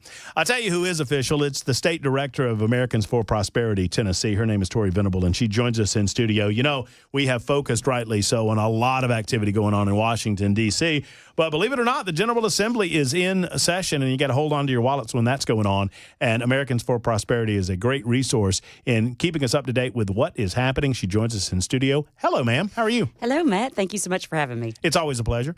I guess I haven't seen you, and we haven't spoken, at least on air, since the big success of the special session. I know that you guys with Americans for Prosperity were all in it to win it. You very much believed in giving parents the opportunity to make certain decisions regarding their child's education, as did I. It's not necessarily why you're here, but I'm curious what you feel about the aftermath of that, and I'm most curious whether or not amongst Republicans tensions have died down, emotions have settled down, wounds have perhaps healed? Well, we are first, it feels surreal. We worked on this for a decade, and we are so glad that we can extend this opportunity to every Tennessean. So, and I would say, yeah, it's already calmed down. You know, we've had only positive reinforcement from parents reaching out, finding out when the scholarships will open so that they can apply for them. The expectation is still that will be available for the next school year. Oh, yeah. I'm hearing in the next month or so the application should go live. The process starts. Mm-hmm. That's very good. Excellent. It's a good update. You and I were talking on your way into the studio about some of the actions the legislature plans on taking that you guys are supportive of. And one of the things very near and dear to my heart that I've talked about quite often over my time on talk radio is the concept of civil asset forfeiture and how dangerous a concept this can be when given to the hands of government, particularly government that might be unscrupulous. Tell everyone what civil asset forfeiture is and why this should be on their radar screen. Civil asset forfeiture is the process in which law enforcement can take your property, take your stuff, without charging you with a crime, or even if they do charge you with a crime, without proving that you are guilty. So the property that is taken goes through a civil process, and right now in Tennessee, we're still a pretty bad offender on it, even though we've made great strides. But, you know, you would have to pay a $350 bond to have your day in court to try to get your property back and prove that you were innocent, even if you weren't charged with a crime. And, you know, it's right now they just have to think that it's involved in some criminal aspect. So more likely than not, 51% odds that whatever they seized from you was involved in some criminal aspect. Maybe not even enough to charge you with a crime, but enough to actually seize your assets. You know, the best and easiest to understand example that I've ever heard about this, you and I were talking, came from Neil Bortz, former talk show host out of Atlanta, Georgia. And I was, I guess I was in college in Carrollton, and I listened to Bortz in college, and he told the story of a man that wanted this classic car, had long wanted, I don't know what it was, a Corvette or whatever, but had eventually found it. And this is in the days before the internet, but he searched it out, he found it, he communicated with a guy on the phone. You know, I guess they exchanged. But whatever happened, he was prepared to buy the car and got $20,000 in cash out or whatever it was and was boarding a plane in Atlanta, Georgia to go buy the car. And officers stopped him, questioned him as to why he had so much cash on him. He said, I'm going to buy an automobile. They put the money through some sort of drug detection, caught cocaine on some of the money, seized all of the money, took it away from him. And this man had to go to court and fight to get his money back from him. And, you know, as we were talking a minute ago, I mean, I challenge you to go to any bank in America and tell me you can't find some money with some trace amounts of something on it that might be suspicious. That's an extreme example, but it's the type of thing we're talking about. Yeah, that's exactly the type of thing. And it's usually we see it oftentimes when people are going to make large purchases, like a car or a camper or something like that. We've made great reforms in Tennessee through the years. Former state rep Mike Carter, he was our champion on this issue, and we made it so that cash alone was no longer grounds for seizure. Because literally before, even with nothing else, if you just had a certain amount of cash on you, they could say, looks suspicious, and take your money. Yeah, why you got all this money? Give it. Right. Which is, it's insane. That's crazy. It sounds crazy, but it was happening. Yeah, and if you told people this was happening in some third world country, they would be like, oh, yeah, it makes sense. But when they find out it's happening in America, or much less like a red state like Tennessee, they're often floored by it. So we've made a number of transparency reforms. That's how we found some of the worst bad actors in the state of Tennessee, where they were literally camping out on one side of the interstate to catch the money going out instead of the other side of the interstate to catch the drugs coming in. Oh, wow. So that tells you it's not really about public safety. We just think that law enforcement should be transparently funded through a normal budget process, and they shouldn't have to rely on this in any way, shape, or form. Okay, so if we have eliminated the cash-only provision, then what are we talking about this legislative session? So there's two bills. There's one, as I said, you have to pay a $350 bond to have your day in an administrative court. So if you have a firearm seized from you, or if you have $350 cash seized from you, along with other things, you've got to pay that just to have your day in court. So we've passed this bill through the Senate side and halfway through the House multiple times. We're hoping that we can get it included in the budget, and that is House Bill 1229. Justin Lafferty has that bill, Representative Lafferty.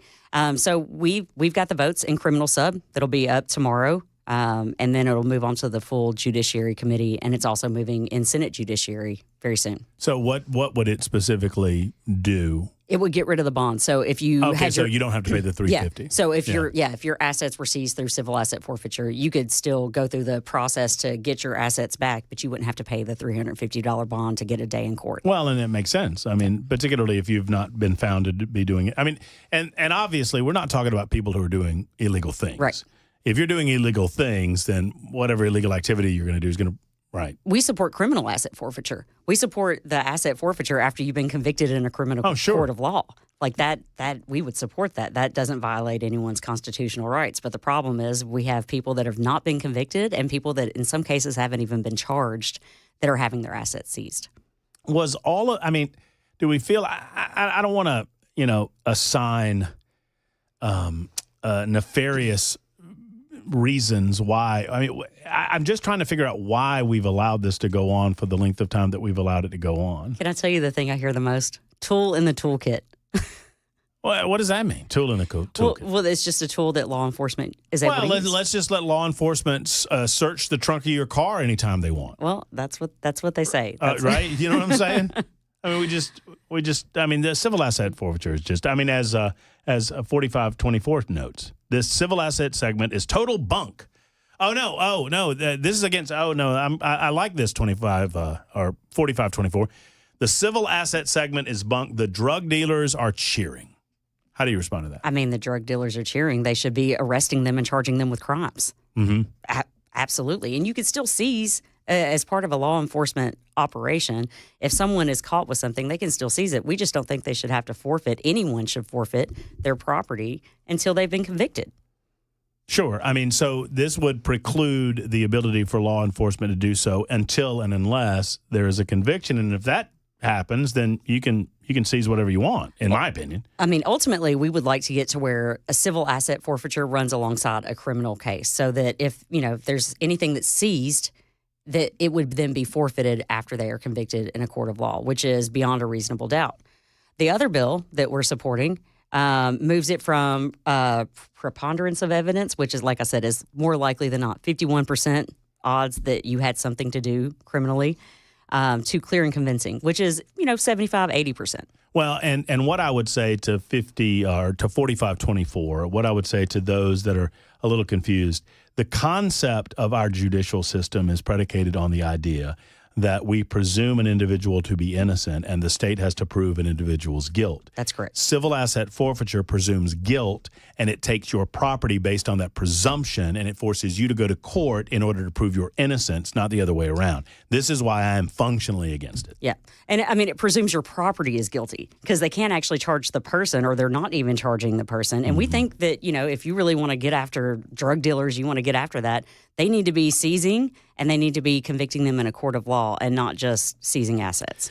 In a moment, we're going to talk about eminent domain because I know you've got a bill that's working through the system that you're supportive of. It's 20 after the hour, almost 20 after the hour on Super Talk 99.7 WT. And Tori Venable with Americans for Prosperity in studio with us. Back in a moment.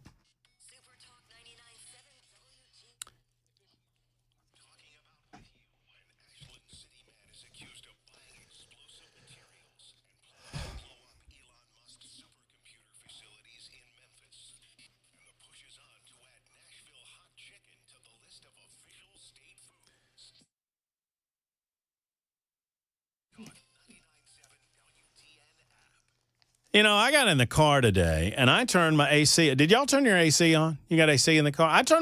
You've got a convertible. You didn't turn your AC on, but I did, and that's just how warm it is. And if you're at home and you're thinking about popping that AC on because it got over 70 degrees, well, now's the time to start thinking, and I told you it would come, about Jeff Eddy and Efficient Heating and Cooling. Look, you go to the dentist probably twice a year for most of us, and you maintenance your teeth. That's what you do when you're cleaning your teeth. You go to the oil change place, and you get your oil changed in your car. Why? Because the teeth are valuable to you. Your car is valuable to you. Your air conditioner is valuable as well. And if you want it to run properly and get maximum effectiveness and life out of it, you need Jeff Eddy and Efficient Heating and Cooling. And here's the deal. For a maintenance call on a residential unit, no matter how many you have, you could have 2 or 3 AC units on your property.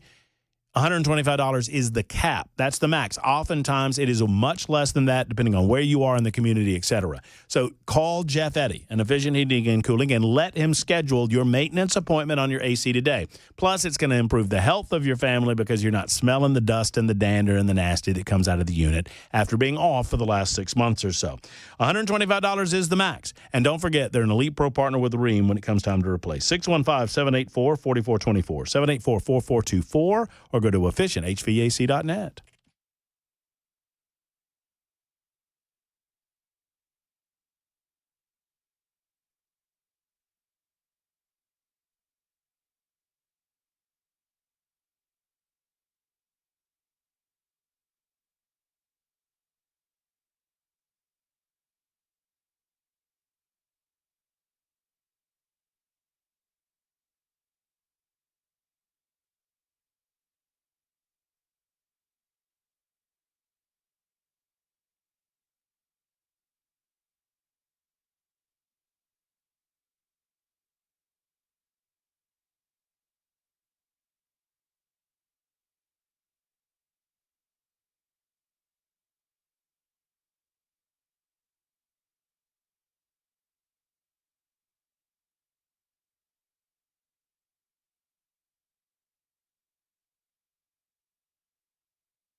We'll tell you how TDOT plans to use $1 billion to ease traffic congestion and make Tennessee prettier. These stories and more at 6:30 on Super Talk 99.7 WTN. Why, thank you, Mr. Weaver. 24 after, almost 25 after the hour now. Tori Venable in studio with us with Americans for Prosperity. Hello. Discussing, hold on, there you go. There you go. Hello. Now you got it. That's it. Discussing a number of items that we hope, would want to be aware of that goes through the General Assembly. I think we're probably focusing a little less on the General Assembly than we normally would. That's because there's a lot of activity in D.C. Are you enjoying that, by the way? I am enjoying it with popcorn every day. It is. It's something to see. I mean, look, the flurry of activity, and he is flooding the zone with so much. I think one, it is historic in its speed. Number two, the contrast between the inability for Joe Biden to do anything versus the ability that Donald Trump seems to have to do everything. is pretty amazing. But we should not be remiss in ignoring the General Assembly. Tell me about eminent domain. So eminent domain is where, again, government can seize your property, right? So right now it's under the code as blighted areas. So if your property isn't up to code, they can call an area blighted. So say Northeast Tennessee that just got hit by a hurricane. If your property is not blighted, everything's fine, but say a couple of your neighbors have blighted property, the government currently has the ability to take a large swath of land for private redevelopment, not just for governmental use, for private redevelopment. And so what we're saying, we're making the change from a blighted area to a blighted property. That way, if you have a non-blighted property, the government can't just seize your property via eminent domain for private redevelopment. So if the and I get it, I think I get it, but just to kind of re-explain it, so the government comes in and they see a couple of pieces of property that are just not up to snuff. They want to try to revitalize in some form or fashion, but they've got a couple of pieces of property that they need. They could take advantage of this situation and take people's property through eminent domain when they shouldn't be able to. That's correct. Yes. And so who's carrying the bill? So Janice Bowling has it in the Senate, and Bud Halsey has it on the House side. It's Senate Bill 480. It just passed Senate Judiciary Committee, so it should move on to the Senate floor early March. Don't you love sitting in those committee hearings? Well, they go on and on. Don't they? And on. It's almost like government people like to hear themselves talk. I was in there for number 6 on the calendar, and they didn't get past 2 before I had to leave. Man. I mean, tonight? Yes. They're still over there? Well, they were when I left. Oh, gosh. Jeez. And the one thing that you mentioned to me, and this is interesting. I expected, when I came to the state of Tennessee, and I'll make it real quick because we only have about 3 minutes. I knew that there was no state income tax, and I knew that there was a fight over that fairly recently, and that fight was successful, and the conservatives won. I expected that Tennessee's getting its money somewhere else. I was delightfully surprised that, when you talk about, ad valorem tax, it's less than in many states. You talk about your driver's license, it's an 8-year license. It's less than many other states. Property taxes are not as great as many other states. And there is currently a zeroed-out state property tax in Tennessee, but it is just that. Talk to me about that a little bit. So it's under state constitution. We get our money as a state through consumption taxes, primarily through sales tax. So that is where the primary economic driver is in Tennessee. So when they made the switch back in 1949, I believe, they zeroed out the statewide property tax and implemented a sales tax. Well, it's still in our Constitution. So all it would take is one vote in the legislature, and they could levy a statewide property tax on top of your local property taxes that would put us in really bad shape with property taxes. So we're going to go the same route we did with state income tax. We're moving forward to constitutionally ban it. Senate Joint Resolution 1. It probably has passed the Senate Judiciary today, and we should expect to see that also on the Senate floor early March. I would think with the number of Republicans that we have in the House and the Senate, both supermajorities, that there's widespread support. Yeah, a constitutional amendment is tough to do, though. We need 2/3 votes, 66 in the House, 22 in the Senate to pass, and then it goes to voters for approval on the full Is it ballot. a simple majority on the ballot? So it's simple majority when it gets to the voters, right? I think it has to have one vote more than the winning governor. Oh, I think so. Really? That's interesting. Really? I think so. That's interesting. I love Tennessee. I know. There's so many quirks. So it has to have one more vote than the winning governor. Yeah, I think that's the case. So it has to have one more vote than Marsha Blackburn in 2026. Perhaps. Maybe. What are you hearing? I've heard a lot of Marsha. Are you? I've heard a whole lot of that. I hear a little John Rose out there. I've heard that also, yeah. What else do we need to know before we say goodbye? Well, Americans for Prosperity is for Freedom. And if you want to be part of this, we're a grassroots organization. Come look us up. We're at AFPTN or AFP Tennessee on Facebook. And we do events. We also have the great Pamela Furr, former radio host for you guys. The redheaded stranger, we call her. That's right. And she is our grassroots director for Middle Tennessee. So you could actually come meet her in person and work with our team. Y'all come out and see us next Tuesday if you want. We're out and about at Nashville Palace. We'd love to see you. You see how good Tori is? I just said to her, what else you got? And she's like, boom, you're gonna open the door. Let's go. Yeah. We're gonna go right through that door. Go. I absolutely love it. Tori, thank you for updating us on the General Assembly. We'll talk to you again very soon. Thanks, Matt. Here comes Ken Weaver in the news on Super Talk 99.7 WTN.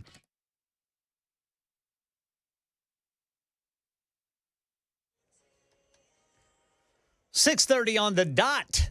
I'm Ken Weaver with your top stories, full forecast and traffic in 5 minutes. Since everyone's trying to get home, let's start this hour with Channel 4's Dryden Quigley, reporting how TDOT plans to clear a $38 billion backlog of road projects to eliminate congestion in Tennessee. According to TDOT, there has been a significant decline in the quality of our roads since 2012. The goal is to have at least 50% be in good condition, a number which we're just below.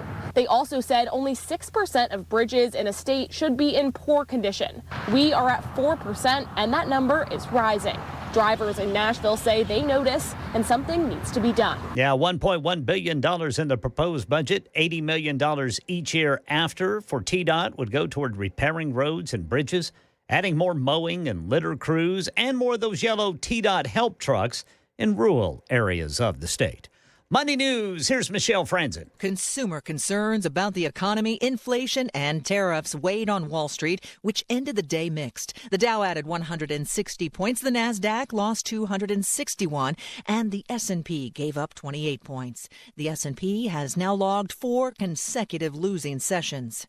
Markets turned after the most recent consumer confidence survey from the Conference Board came in weaker than what economists had predicted. For the first time since June, a measure of consumers' expectations for the economy in the short term fell below a threshold that usually signals a coming recession. 2 companies that weighed heaviest on the market were NVIDIA, which fell 2%, and Tesla, which dropped over 8%. Bitcoin also sank, falling below $90,000, which pulled down crypto companies. Crude oil slid more than 2%, trading under $70 a barrel most of Tuesday, the lowest level since before Christmas. That's the latest news, traffic and weather next. I'm Ken Weaver, WTN News. All right, over here on the South Loop, eastbound, got a crash right there to go south on 65. In Brentwood, we've got a crash 65 northbound at Concord Road. Then in Berry Hill, a crash partially blocking the off-ramp 65 to 440. And then in Murfreesboro, crash reported 24 westbound near New Salem Highway. And back up here near Bellevue, got a crash 40 westbound after Bellevue, Highway 70 south and exit 196. Traffic every 10 minutes every morning on Super Talk 99.7 WTN.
Yeah, you are. I got a lot to get to. Hey, good afternoon. Good evening, I should say. I feel like any time of year after 6 o'clock, it's evening. I concur, yeah. 6 is the starting point of the evening. I agree. 100%. So it is evening. We all agree, right? Good evening. Super Talk 99.7 WTN. How would you, what would you say is the most sinful state in the United States of America? Just to peel back the curtain a little bit before you answer, we get a lot of these things. Talk show hosts, when you get on the rotation, right? Oh yeah, you get a lot of these emails. You probably get a bunch of them just as an executive producer. Used to. Yeah, and you just have to know where the unsubscribe is. Unsubscribe, and then you get 14 more. And then eventually you filter them out. Yeah. But I can't help myself. Wallet Hub, for some reason, does a lot of these, and I'm certain they do it for the very thing that I just did. Yeah, click on it. That I would click on, or give a little mention of who this is coming from. And all manner of different rankings and where's your state fall and what is our criteria. And so it's all subjective, right? But if I asked you the most sinful state in the United States of America, you would say? I would say California. I have California, according to their criteria, which involves anger. There are 5 criteria. Okay. It involves anger and hatred, rank, jealousy, rank, excess and vice, rank, greed, rank, and lust. Wow. All right. I will tell you that California is the number 2 state on the rats sinful list. That's a pretty good guess, though, out of 50. Yeah, not bad. Not bad. Would you like to know the top 10? Sure. Oh, well, better yet. Where do you feel like Tennessee would fall in this ranking? In the grand, I got all 50. I will go ahead and tell you that Tennessee is not in the bottom 10. Here are the least sinful. I'll tell you this. Here are the least sinful states in these United States of America. Number 41 is Nebraska. Okay. Number 42, Iowa. 43, North Dakota. 44, Hawaii. That weird. That's a little weird. Number 45, Maine. Number 46, Wyoming. 47 is Utah. I would have thought Utah was 50, but they're not. They got some work to do then. Number 48, Vermont. Number 49, New Hampshire. And I wish Ken Weaver was here for this. The least sinful state in the United States of America, according to Wallet Hub, Idaho. You know what the bottom 10 pretty much all have in common other than Hawaii? Boring state. Yep. Yeah. I thought the same thing. Of course, Idaho, I would think the name itself would preclude it from being a least sinful state. Yeah. I mean, fifth grader. Yeah, I know. Where do you think Tennessee falls? I want to say Tennessee probably falls somewhere in the middle. We'll go 28. You would be incorrect. Tennessee is in the top 10. Ooh, really? Yes, they are. Yes, they are. A lot of sinning going on in Nashville. A lot of sinning. Well, I think Nashville and Memphis is probably, kind of the epicenters of what's happening around here. Number 10, Georgia. Number 9, South Carolina. Number 8, Pennsylvania. Number 7 on the most sinful list, Arizona. Number 6, the volunteer state of Tennessee. Mighty high, mighty high. Number 5, Texas. Number 4, Louisiana. Louisiana, Florida, California, and the number 1 sinful state. When I say it, you'll go, oh, yeah, Nevada. Yeah, that was my guess initially because of Sin City. Right. But I thought, the whole state can't be bad. Well, and the thing is, I mean, it's basically you got Las Vegas, Reno, and Carson City. Yeah. And just a bunch of nothing. Yep. So, I mean, how can the whole state be bad? But, by the way, 8695 wants to know, where was Canada?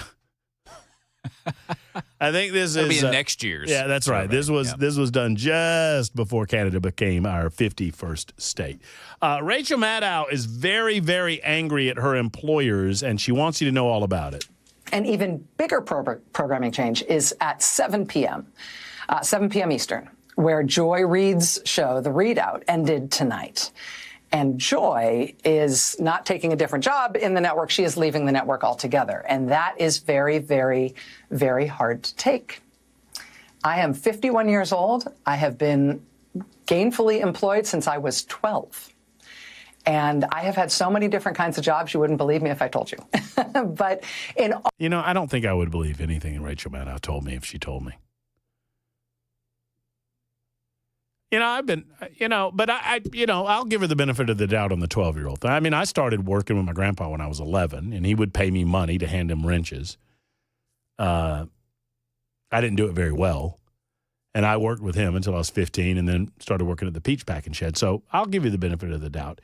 But Rachel's got more to say about her employers. All of the jobs I have had in all of the years I have been alive, there is no colleague for whom I have had more affection and more respect than Joy Reid. When I think of a person that deserves words like affection and respect, boy, don't we all think of Joy Reid? I love everything about her.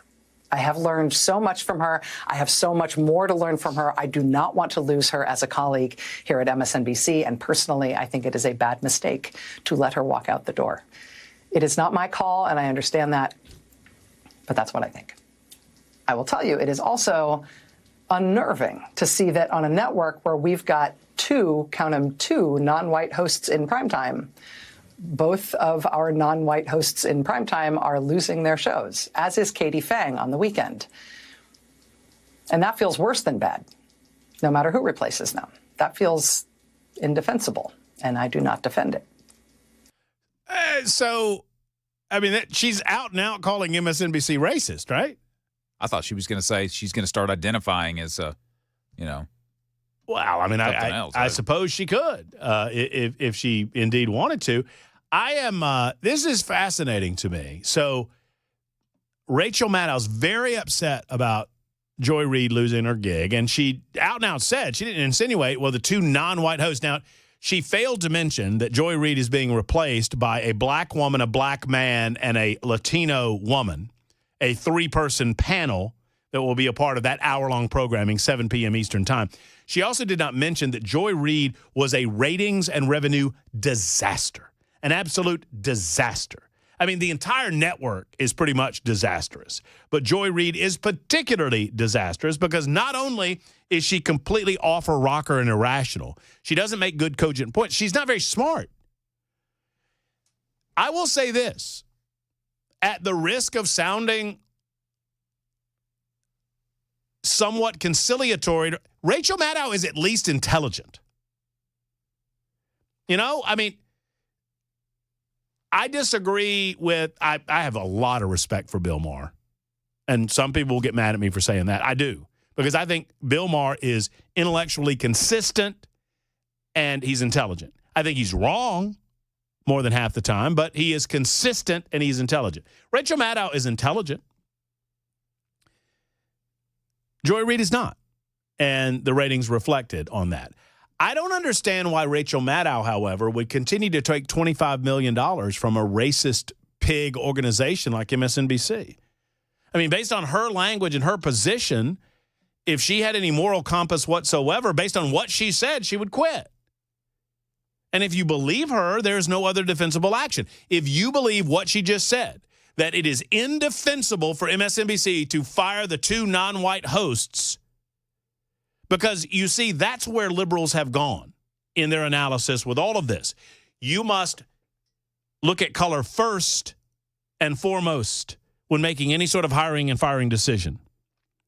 And that you give people of color, regardless of their ability, you give people of color, regardless of their performance, you give people of color, regardless of what they're bringing to the table, the benefit of the doubt first, foremost, and second and last. That is the definition of racism itself.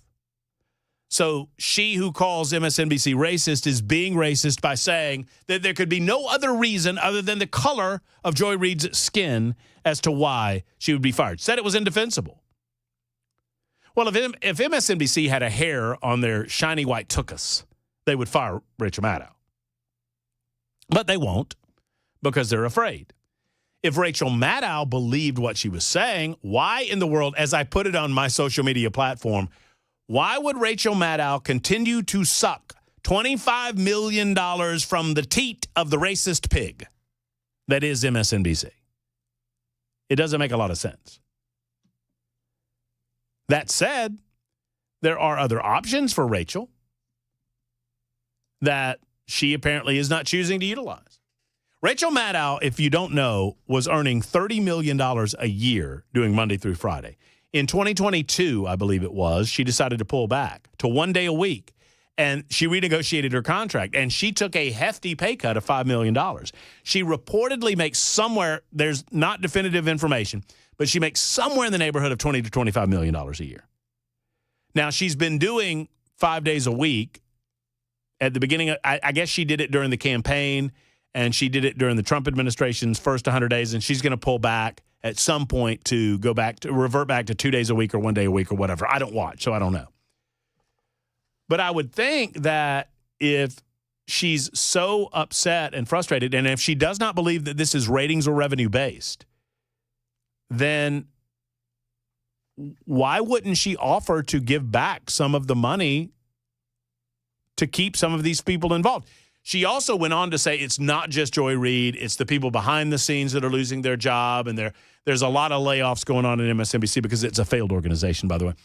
And it's all of those people behind the scenes. It's the camera people and the cue card people or whatever that are losing their job that she's most concerned about.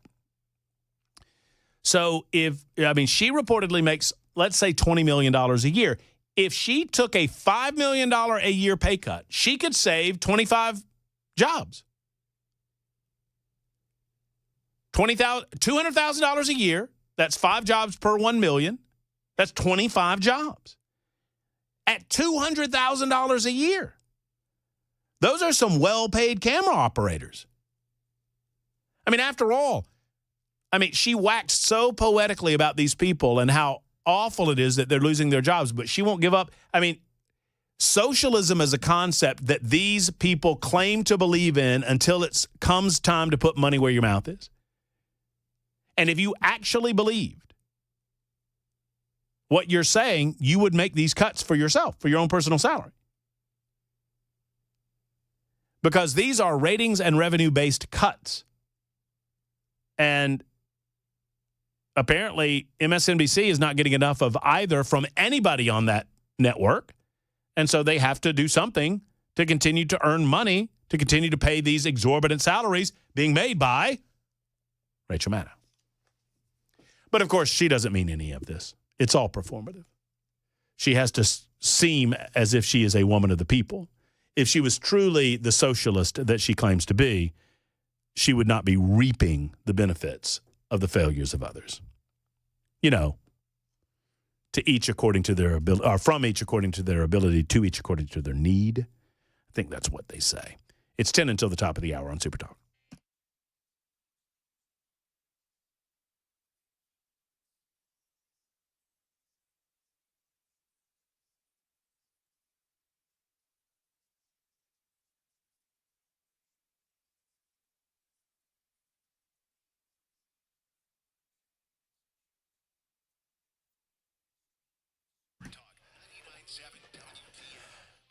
Ladies, I don't know if you know this or not, but if you've got a man in your life where an anniversary coming up or a birthday coming up, they want a Rolex. Now, not every guy wants a Rolex, but if your guy does, you probably know that he does, right? And you don't want to miss the advantage of this massive 2-day incredible sale at Genesis Diamonds. Genesis Diamonds is showcasing a mind-blowing collection of pre-owned Rolex timepieces, featuring a stunning new collection of hard-to-find watches, Submariners, Daytonas, Pepsis, Batmans, every Rolex model available and included. And it also includes never-worn fresh models that people wait years for, no waiting lists, and no games during this event.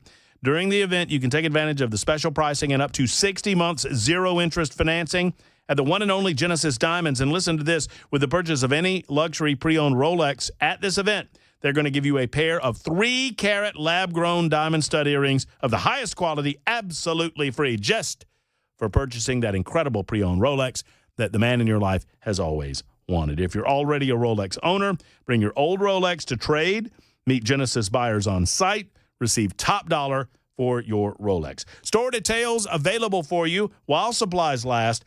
Green Hills and Cool Springs. It's an incredible 2-day sale this Friday and Saturday. 2 days only at Genesis Diamonds.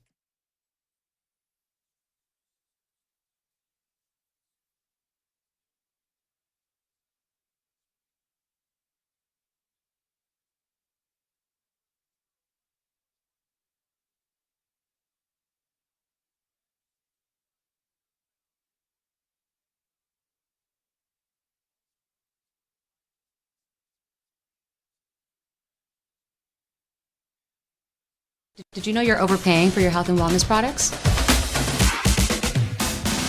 With over 20 company-owned brands offering its members vitamins, supplements, wellness, and skincare products, you're able to save up to 70% off retail. Members Nutrition can't change your life, but we can change the way you live.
It is Super Talk 99.7 WTN. 8695 writes in, says that Maddow fellow better watch out. He could be next. He's a dandy. I'll tell you what. He is. Maddow needs to go. You know, I don't know. I don't know. That network is not for me. I have never felt the same type of anger or animosity toward MSNBC as I do for CNN and some of the other networks. Hashtag never CNN. I say that because it's a garbage network full of garbage people spewing garbage. MSNBC, to me, has never really claimed to be anything other than what they are. It's a leftist network presenting news in a leftist format, omitting details of stories to fit their own narratives. They are the definition of preaching to the choir. And I would guess that liberals think that Fox News is the same, but they don't watch the Fox News that I watch. And I don't watch Fox News that much. I really don't watch any of these networks. But I don't know that there isn't. I don't care. I honestly don't care. I just don't want them spending taxpayer money to subsidize themselves, and they've got to live or die by their own fruits, the fruits of their own labor. That's all. What I don't like is when the ABC, CBS, NBCs of the world, the #NeverCNNs of the world, try to pee on my leg and tell me that it's raining. They attempt to tell me that they are neutral observers of the news. They are not neutral observers of the news. And they haven't been for a long time. For a long time, they did not have any competition, however. And with that came subtle bias and not so subtle bias based on what they would or would not cover on any given day. In the meantime, I'll tell you who's not very happy with MSNBC, and that's crazy Keith Olbermann. That man, there was a time where I just thought Keith Olbermann was a typical radical leftist. Keith Olbermann is mentally insane. I believe that. Keith Olbermann, who claimed he was leaving Twitter forever in December, who still regularly rants on Twitter, went on a wild and unhinged rant on Monday evening, calling what MSNBC did a racist purge. And went on to say that if Joe Scarborough is not fired and Rachel Maddow does not quit, then it proves his point. To that I say, you know what? I love it. I love this leftist socialist on socialist violence. I think more of it needs to be, I need more of it in my life. You know what we don't need more? Near misses or near hits, for that matter, with airlines. Man, oh man, that story's crazy.